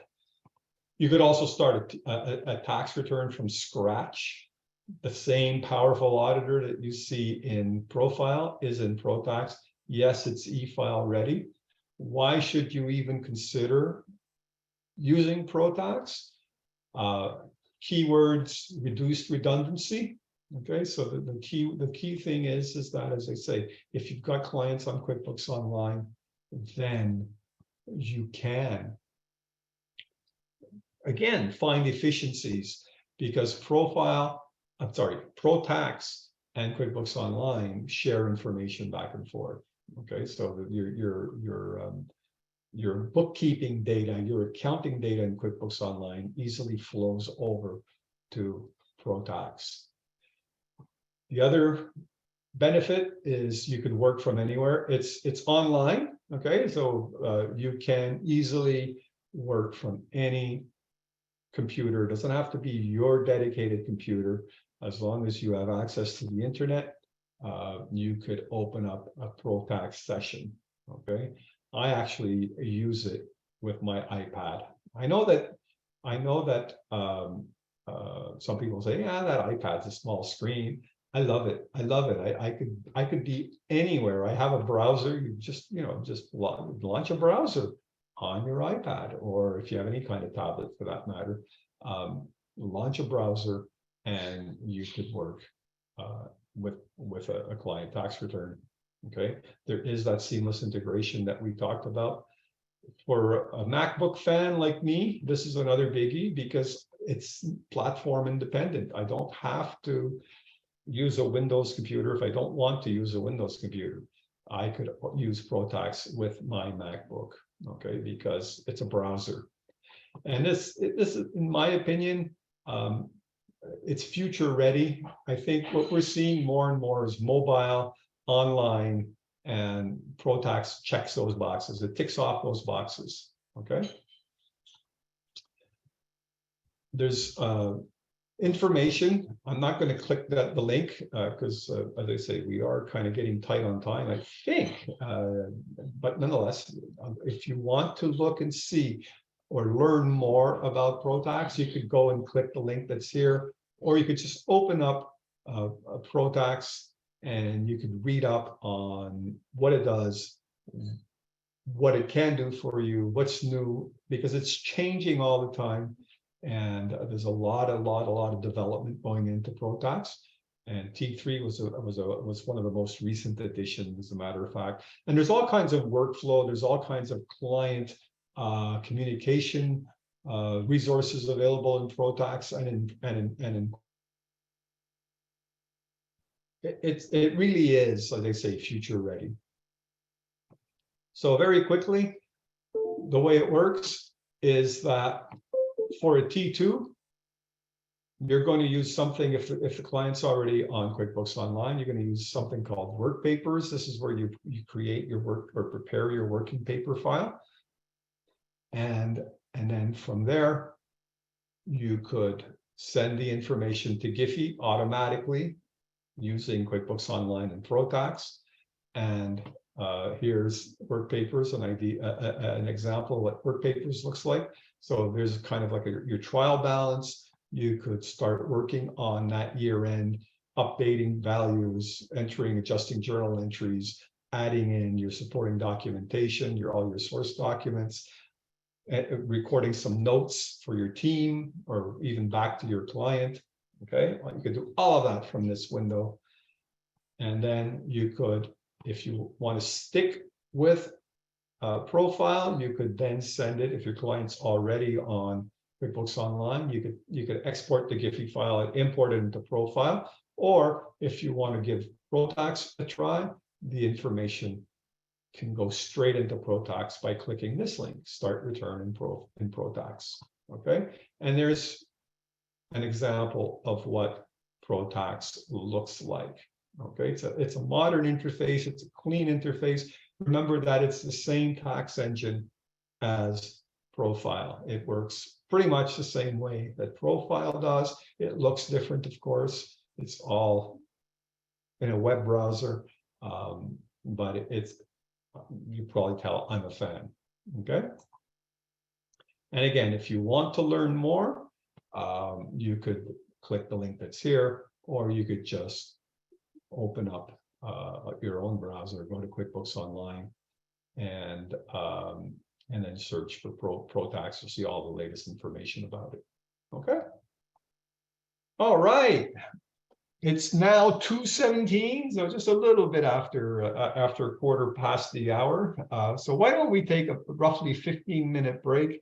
Let's come back at the bottom of the hour, so half past 2 for me, depending on where you are, might be earlier or later, but nonetheless, let's come back at half past the hour and we'll resume our discussion.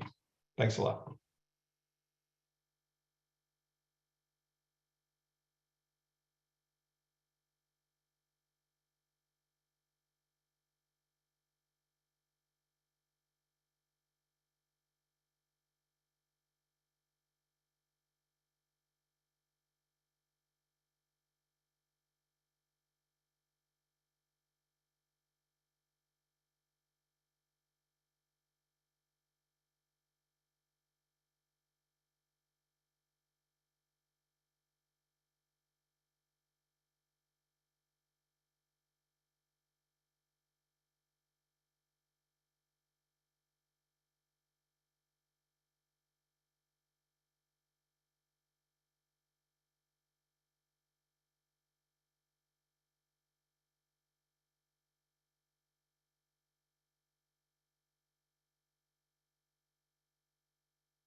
All right, we are back. Let's resume our discussion. Let me just check something on my computer. Give me a second here, please. Okay, here we go. So let's just walk you through some things that I hope you find interesting. And maybe you know about this, maybe you don't know about this, but we were talking about at the beginning of our webinar, we were talking about resources and about getting answers to specific tax questions. And I was mentioning that I knew a few tax practitioners that were, I mean, they tax was their thing, and and so if you have that availability, that's great. If you don't, then there is a dedicated telephone service for income tax preparers, and that's right from our friends at CRA.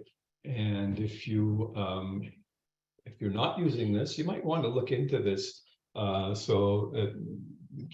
could easily just Google DTS, CRA DTS, something like that. And you could look into this. I was actually talking, this was a year ago, I think it was, a friend of mine who's, he does quite a few tax returns. He's a sole practitioner. He's been working on his own for I don't know how many years, quite a long time. And he said that he uses this service and he thinks it's fantastic. And so, again, it's reserved for professional tax preparers. Mike, can I just step in here? It's yes, please. It's your good old buddy Duncan. Yes, sir. Back on the back slide there, Yep. a lot of people ask in the webinar, where's the phone number? They can't see the phone number there. And it looks like there's a register for the DTS. You have to register. They're not just going to post the phone number there because everybody. No, you're right. You have to register for this. Absolutely. This is not like calling CRA, just getting an agent, a CRA agent on the phone, which I'm sure we've all done with mixed results. Anyone who's contacted CRA in the past, and just, you just call their 1-800 number. Sometimes those, I don't want to knock anybody, but sometimes those answers that we've had in the past were less than, shall we say, less than accurate. And so this is not that. This is a completely different service. As you said, Duncan, you've got to register for it. It's dedicated for professional tax preparers. It's not just this 1-800 number that you could just call and say, hey, is this deductible or not? Not at all. All right. So yes, you have to register for it. So thanks for clarifying that, Duncan. The other thing I wanted to very quickly point out is don't forget that there are ongoing webinars generally throughout the year.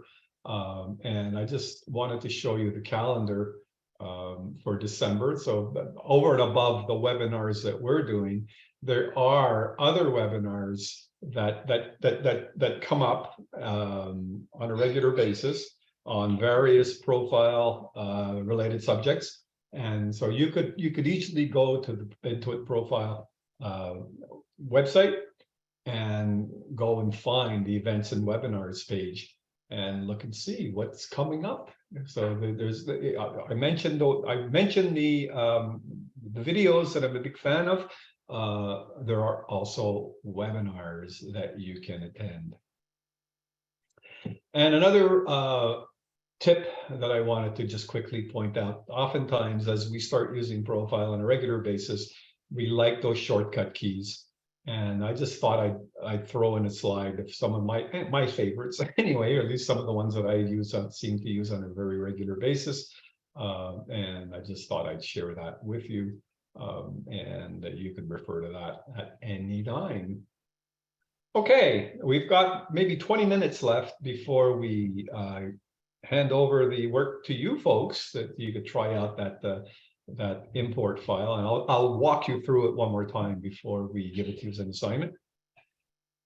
And I just wanted to talk about autofill my return. I just wanted to show you some screenshots of a typical autofill my return session. Maybe you're familiar with T1 autofill. Maybe you've used T1 autofill.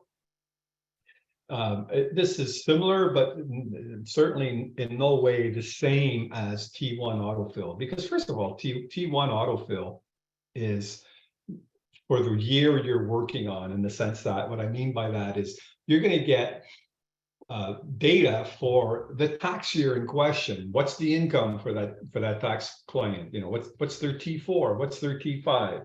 And you can import all that for the current year. T2 autofill is more of a historical perspective. You're going to see some carry forwards. Okay, you're going to see information from the prior filled tax return. For example, one of the things that I don't know if this was an issue, if this is an issue for you, those non-capital losses, right? So non-capital loss carry forwards from a prior year. Oftentimes, I don't know, am I the only one that CRA seemed to have a different number from what my profile was telling me? Somehow, at some point during the last X number of years, we seemed to kind of diverge in what the actual S4 carry forward was. And that's what T2 autofill, or at least one of the things T2 autofill will answer, is what the CRA say the non-capital or even capital losses are. What are those carry forwards? Even down to what address do they have on file for this taxpayer? Okay, so you'll even see, as I did one year, that the address that I had is a completely different one from what CRA had for this client. I can't remember. If I remember correctly, I hope mine was right. But anyway, these are the kinds of things and more. And we're going to just show you very quickly how CRA's T2 autofill works and what information it provides to you. So here, kind of three buckets, if you will, of information. Okay, so some key stuff here. RDTOH, and we've worked with dividends, dividend refunds, and all of that stuff. You will get that information via T2 autofill. You'll see, as we said, non-capital losses, capital losses, and so on and so forth. Okay. You'll see account balances, prior year payments and credits. And then, as we said, you'll also get to double check any information, contact information, like the business address, the email, and all of that stuff, just to compare with what you've got on file. So how does it work? Well, of course, again, you need to be authorized. So you need to be registered as a professional tax preparer, and you have to be registered as well under the represent a client service that CRA offers, and you have to have your client sign the authorization form or the business consent form if you prefer. And once you've done all that, all you have to do, and you filed the consent form, been approved, you're good to go. So start working in the client's file, set up a T2 for that client, and then all you have to do is go and click on File, Autofill My Return. Okay, now notice we're in T2. Okay, so we are in the T2 return, and so Autofill My Return is there, and you'll then quickly see this window. Okay, kind of a splash page, if you will, and click Continue. And log in. You'll have to log in with your represented client credentials. And then what's going to happen is you'll see this window that confirms the request you're making. You're going to see your client's business number, and then click Next. And then you're going to get this confirmation window saying that ProFile is now retrieving the CRA client data, and wait a few minutes and you're going to see this information. Okay, so pick a tax year. What year do you want to import? And so you pick your fiscal year, And those 3 buckets that we talked about, there they are. What do you want to bring in? All of them, some of them, pick and choose what you want. I would just take them all and click next. Okay. And then what you get is, now this is really where it diverges from T1 autofill. What you're going to see is a window. I couldn't show all of this in PowerPoint because it's a scrollable window with all kinds of information. Okay, and so as you can see here, we've got return data, return balances, account balances, address, and all that. And these are all expandable. So you can expand on all of these. And then you can even pick and choose what it is you want to bring in. And so, for example, here I've kind of just chosen to show you the prior year data information. And notice what happens is there's the information, okay? There's the CRA data. There is what you've got in ProFile, and there is the discrepancy, okay? So we've got some key discrepancy here in terms of even what's the, what type of business are they in? ProFile says they do consulting. CRA says it's data management, hardware, software. So slight variations in net loss, and so on and so forth. Okay, and that's what this does. This kind of helps you make sure that you're on a level playing field with our friends at CRA.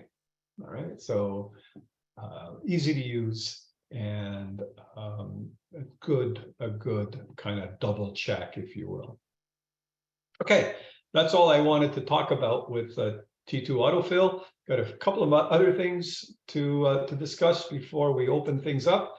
Let's talk about attaching documents. There's been a big development, I think, over the last number of years in the way we could attach documents, send documents to our friends at CRA or Revenue Quebec, for those of you that are in Quebec.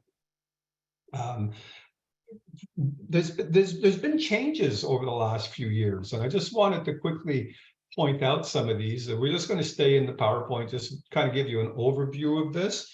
And so there is, for foreign reporting requirements management system, T2 forms, if you will. Those of you who have clients where you have to file those T106s, T1134s, and what have you, you could submit documents under the T2 forms program, if you will, or functionality directly from ProFile now. And so just wanted to quickly show you how that works. Excuse me. And so all you have to do is open up that tax file. You'll have to have submitted the T106 or 1134 or whichever form it is you need to submit. You have to submit that. And then if you want to submit the electronic documents, you could then open up attach document to return. Okay. And then go and select the return type. What slip are you sending, what type, any description that you want to put in, and then save that. And then from there, you could submit it to CRA. Okay, you could review it, you could edit it, you could delete it if you made a mistake at any point. Notice you've got these icons here that allow you to make some changes if you need to. And then you could fire that off to CRA under the T2 forms functionality. What if you have other things you want to send to CRA? What if you have an election? What if there's something else you want to send to CRA? Well, this, I think, attach a doc is something that's been around for 2 years, 3 years. I can't remember. It's a couple of years, a few years. What you could do is you could also send forms to CRA, the elections, or I'll show you a list of forms in a sec. Notice that the file types that are supported here, PDF docs and so on, Excel files and what have you, okay? And all you have to do to get this going is select e-file, attach a doc, and then from there, go and find whatever it is that you're wanting to submit. Select the document type. Okay. Notice that you've got all of these different document types. Select what that may be. And then again, you see the same icons that we saw under T2 forms, okay, where you could edit or delete the form, start over again if need be. And then if you're good to go, select transmit attachments to CRA. You'll get if everything went well, you will get a confirmation of the transmission. Okay, so these are I'm not going to say they're brand new features, but they're more recent features in ProFile. There is a video. If you want to learn more about Attach a Doc, go and check out the videos. You will see. I think it's my good friend Duncan who narrates this video, if I'm not mistaken.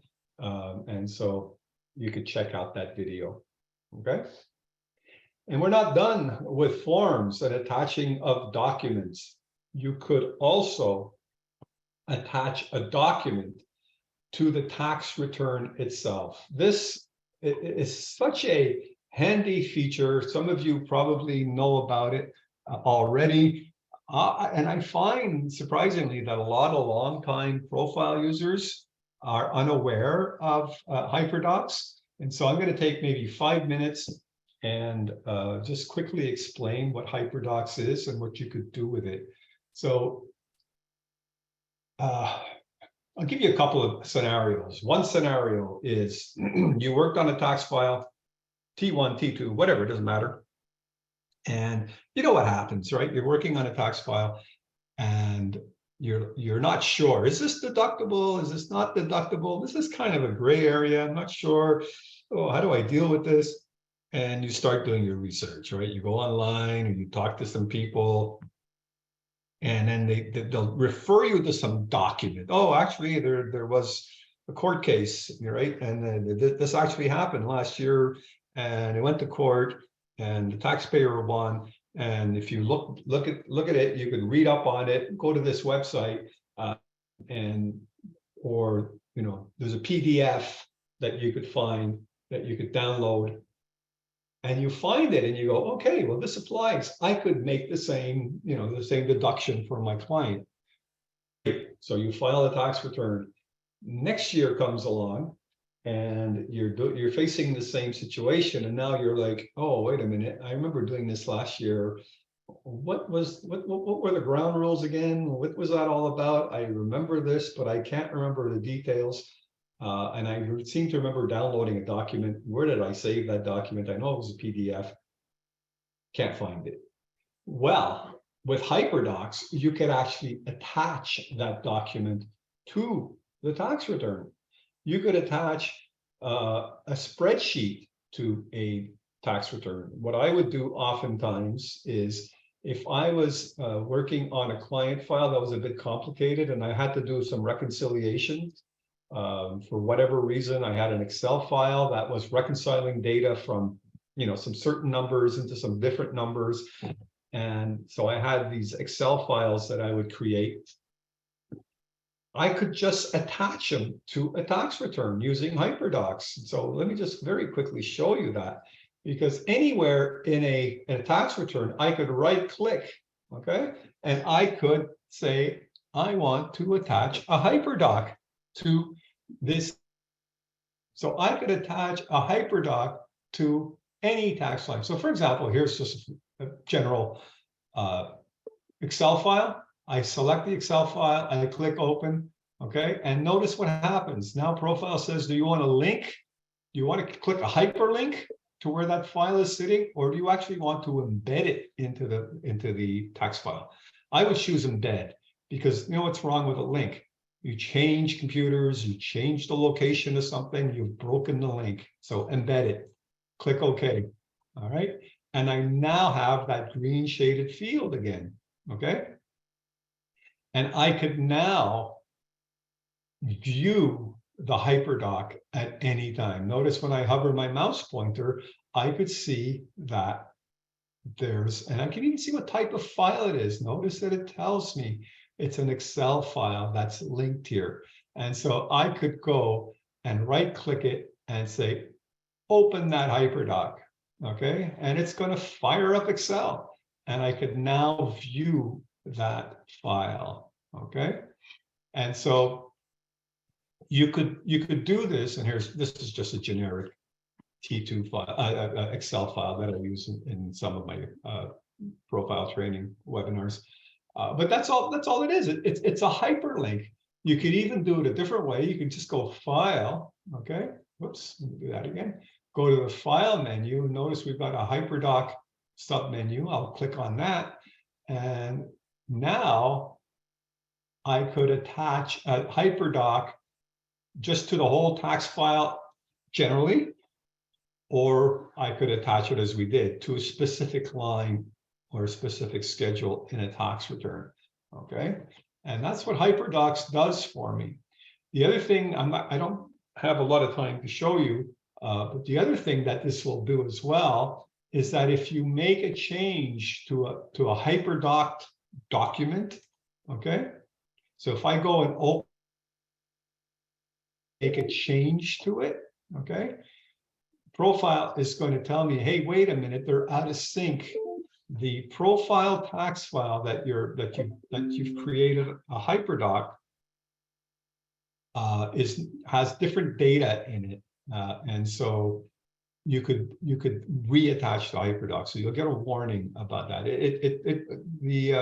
The training guide will explain it to you in more detail how that works. Okay, and the last thing I want to mention about HyperDocs is that if you are in Quebec working on T1 returns, you could actually use HyperDocs. I've never done it, so I don't know the details of how it works, but I know that you could use HyperDocs to transmit files to Revenue Quebec.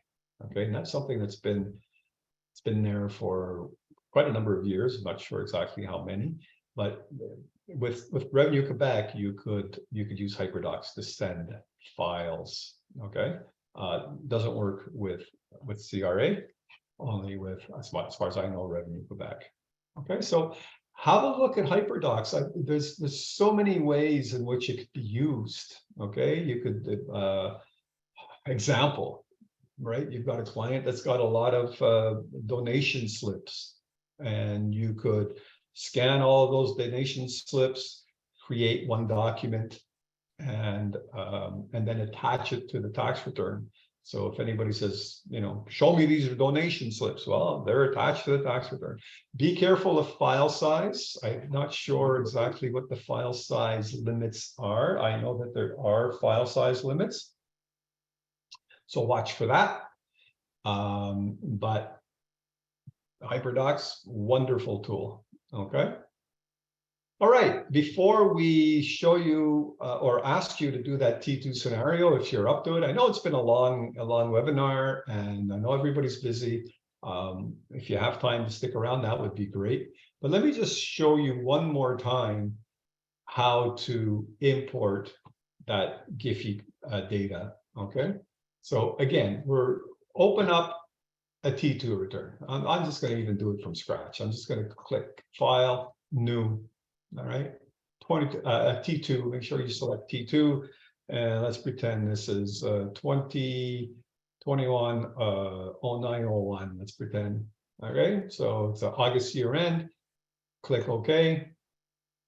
And now at the info page, as we've said, ProFile opens up at the info page. Put in the information that you need to put in, the business number, the language of the legal name of the corp, and all of the other information. Okay, that's really all you need to do. And then once you've got that .gfi file, which we've provided you a copy of, just go and select File, Import. Go and find that file. I've got mine sitting on my desktop. Okay, so notice that I've got two different files. Nonetheless, I just pick one of these files and click Open. And notice right away, ProFile says the import was successful. I'll click OK. let's go and look at the S125. There it is. There's all my S125 data, nice and clean. Click F4, go to the S100, and there's my balance sheet. I mean, how easy is that, right? So at the profile level, this is dead easy. It's file import, boom, you're done. Sure, there was work to be done creating file, whatever whatever accounting software, QuickBooks Desktop, QuickBooks Online, you had to create the links, right, from the chart of accounts, or at least review them, the links from the chart of accounts to the Giphy codes, make sure that the Giphy codes were lining up to your satisfaction. So there was work there, of course. You have to do the bookkeeping and all that. I understand that. But I'm talking about once we get to the tax side of things, once we get to the T2 side, this is dead easy. Okay, all you have to do is click File Import. You don't have to add up numbers. You don't have to group anything. You don't have to manually input all of these lines. It gets done for you automatically. With the 1 or 2 minutes I've got left, all I want to do is mention that more and more we're seeing automation occurring in our profession. Okay, more and more automation tools are starting to be coming into play. We see it a lot with QuickBooks Online. We're seeing it now in this example. We see it with ProTax more and more. This is the world we're living in now, where we're not doing manual data entry anymore. We want to get away from it. And this is just an example of that. Okay, that's all I wanted to leave with you on that topic. So if you want to give it a try, excuse me, as Ben mentioned, you've had the files that there's that one .gfi file that hopefully you've downloaded in your T2 handout. We also had the assignments, the assignment booklet, it tells you prepare a tax return prepare a T2. Here's the name of the corp. Here's the year. You don't even have to do any of that, as you saw. All I did is I created a brand new T2 and then went straight to import. But if you want to see how the rest of it works, we gave you some dummy data in terms of a corp name, a year end, and all that. So you could do that if you'd like. But go ahead and give it a try if you'd like. So what I'm going to do is I'm actually going to mute myself for maybe, I'm not sure how much time to give you for this. 10 minutes, maybe, no more than that. And then I'll open up my mic again. And in the meantime, I'll go and open that Q&A panel and have a look and see the questions that have been coming in. And maybe then from there, we could just answer some questions, open up the microphone for Duncan and the team, see if there's anything I've forgotten or didn't explain properly, and we'll take it from there. So, but I'm just going to mute myself, as I say, for no more than 10 minutes, and then we'll pick it up from there.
All right.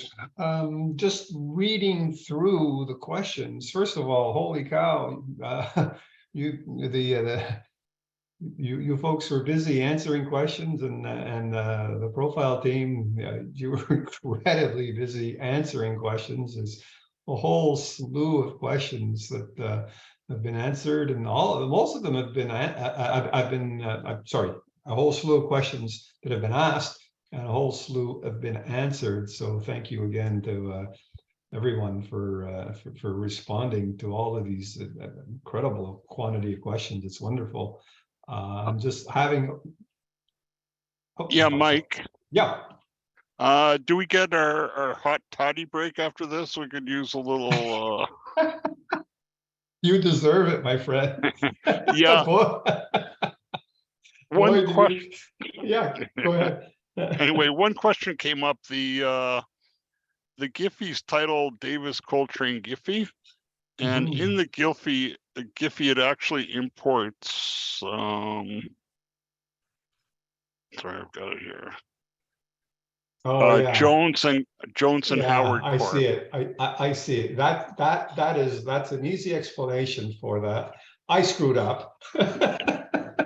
It was my mistake when I created the file.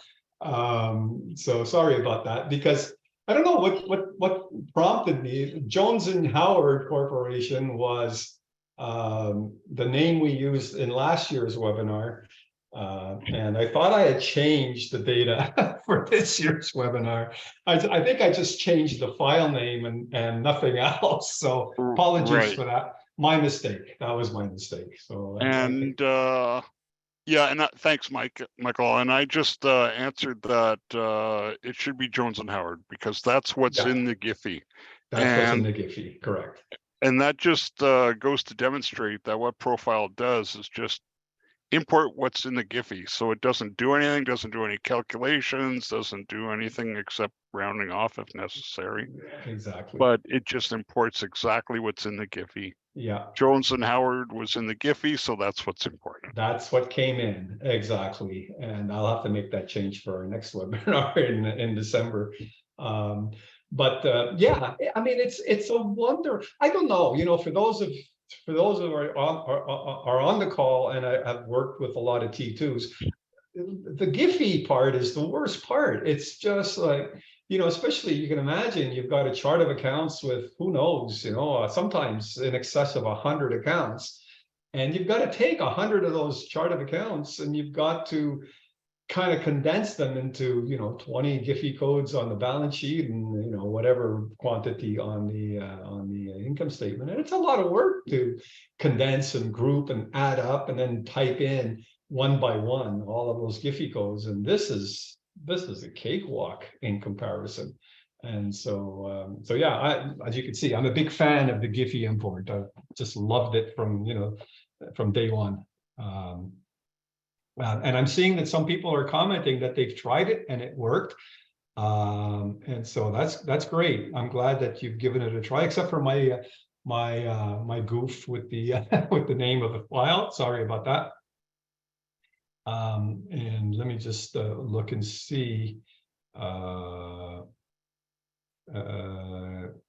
Just see if there's any other comments.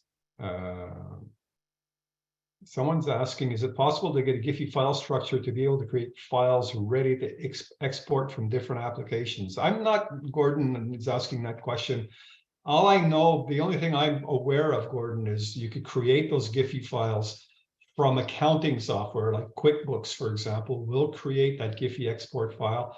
Both QuickBooks Desktop and QuickBooks Online will create those Giphy files. I'm not aware. I don't know if any of the profile team is aware of something else that will create the Giphy. There must be. I'm sure there probably is something else somewhere that'll do it. And I'm noticing a couple of other comments saying that, yes, I made it, import successful. Great. I'm happy to hear that. That is wonderful. And there's another question that just came in. Let me just see here. Oh, it's about questions, not wanting to see the other questions. Okay.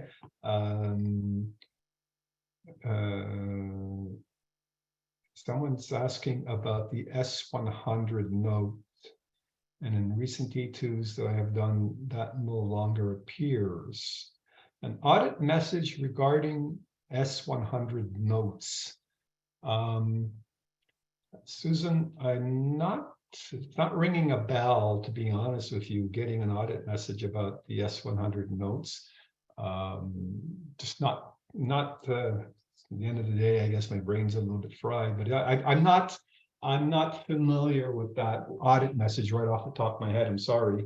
I think she means the S141, maybe. Oh, the S141?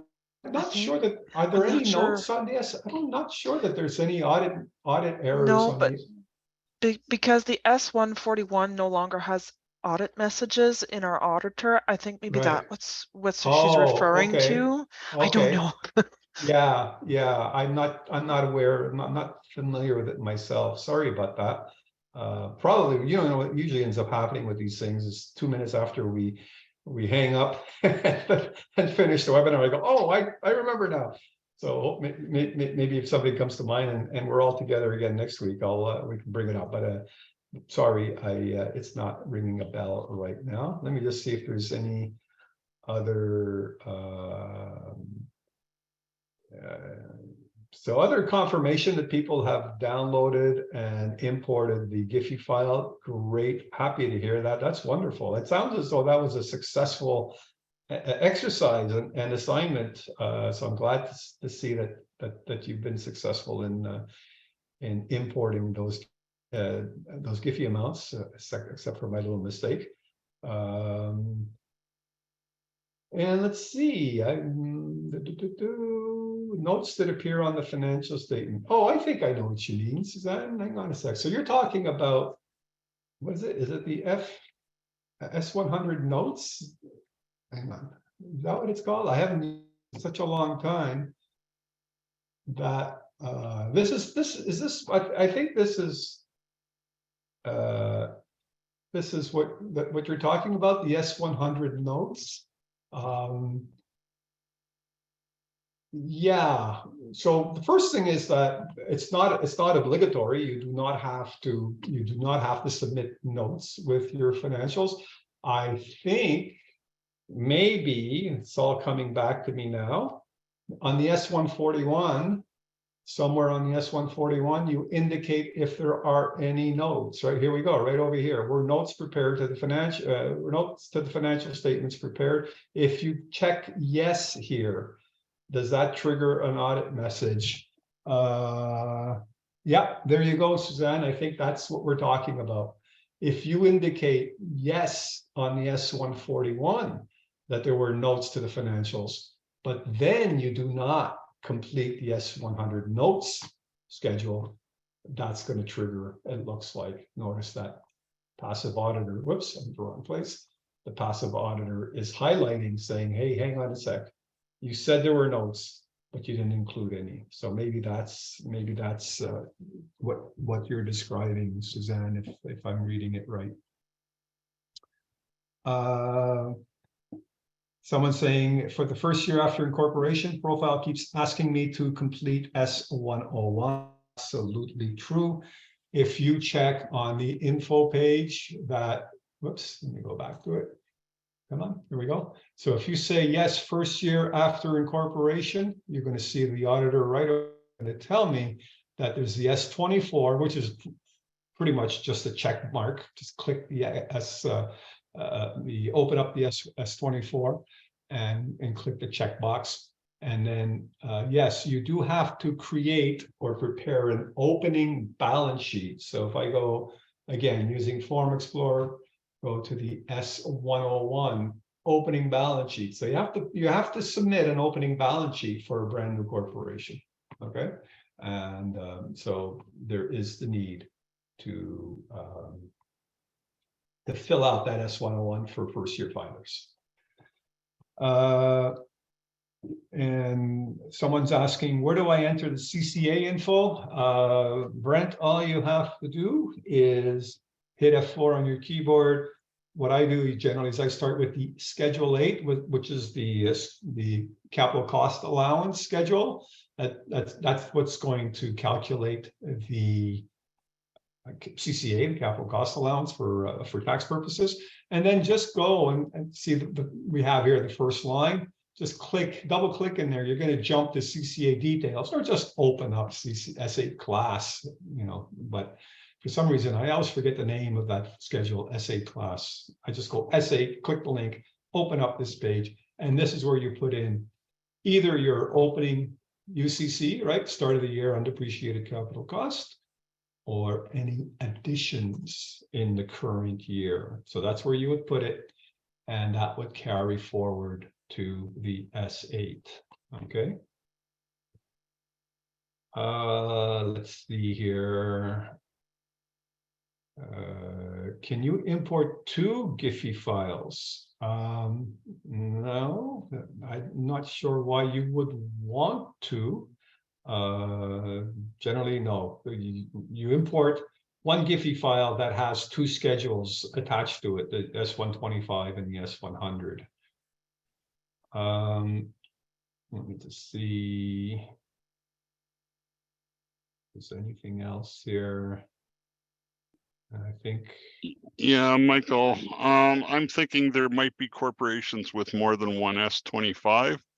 So I've never seen it imported from a Giphy, but there must be some Giphy mechanism to designate more than one S125. Yeah, I'm trying to. It's certainly not a common scenario. Yeah, I'm trying to think back. Have you ever seen more than one S125? I don't recall that coming up. I'm drawing a blank on that one. So there you go. Yeah, someone else is saying, yeah, more than one S125. 2 sets of books, someone's saying. Okay.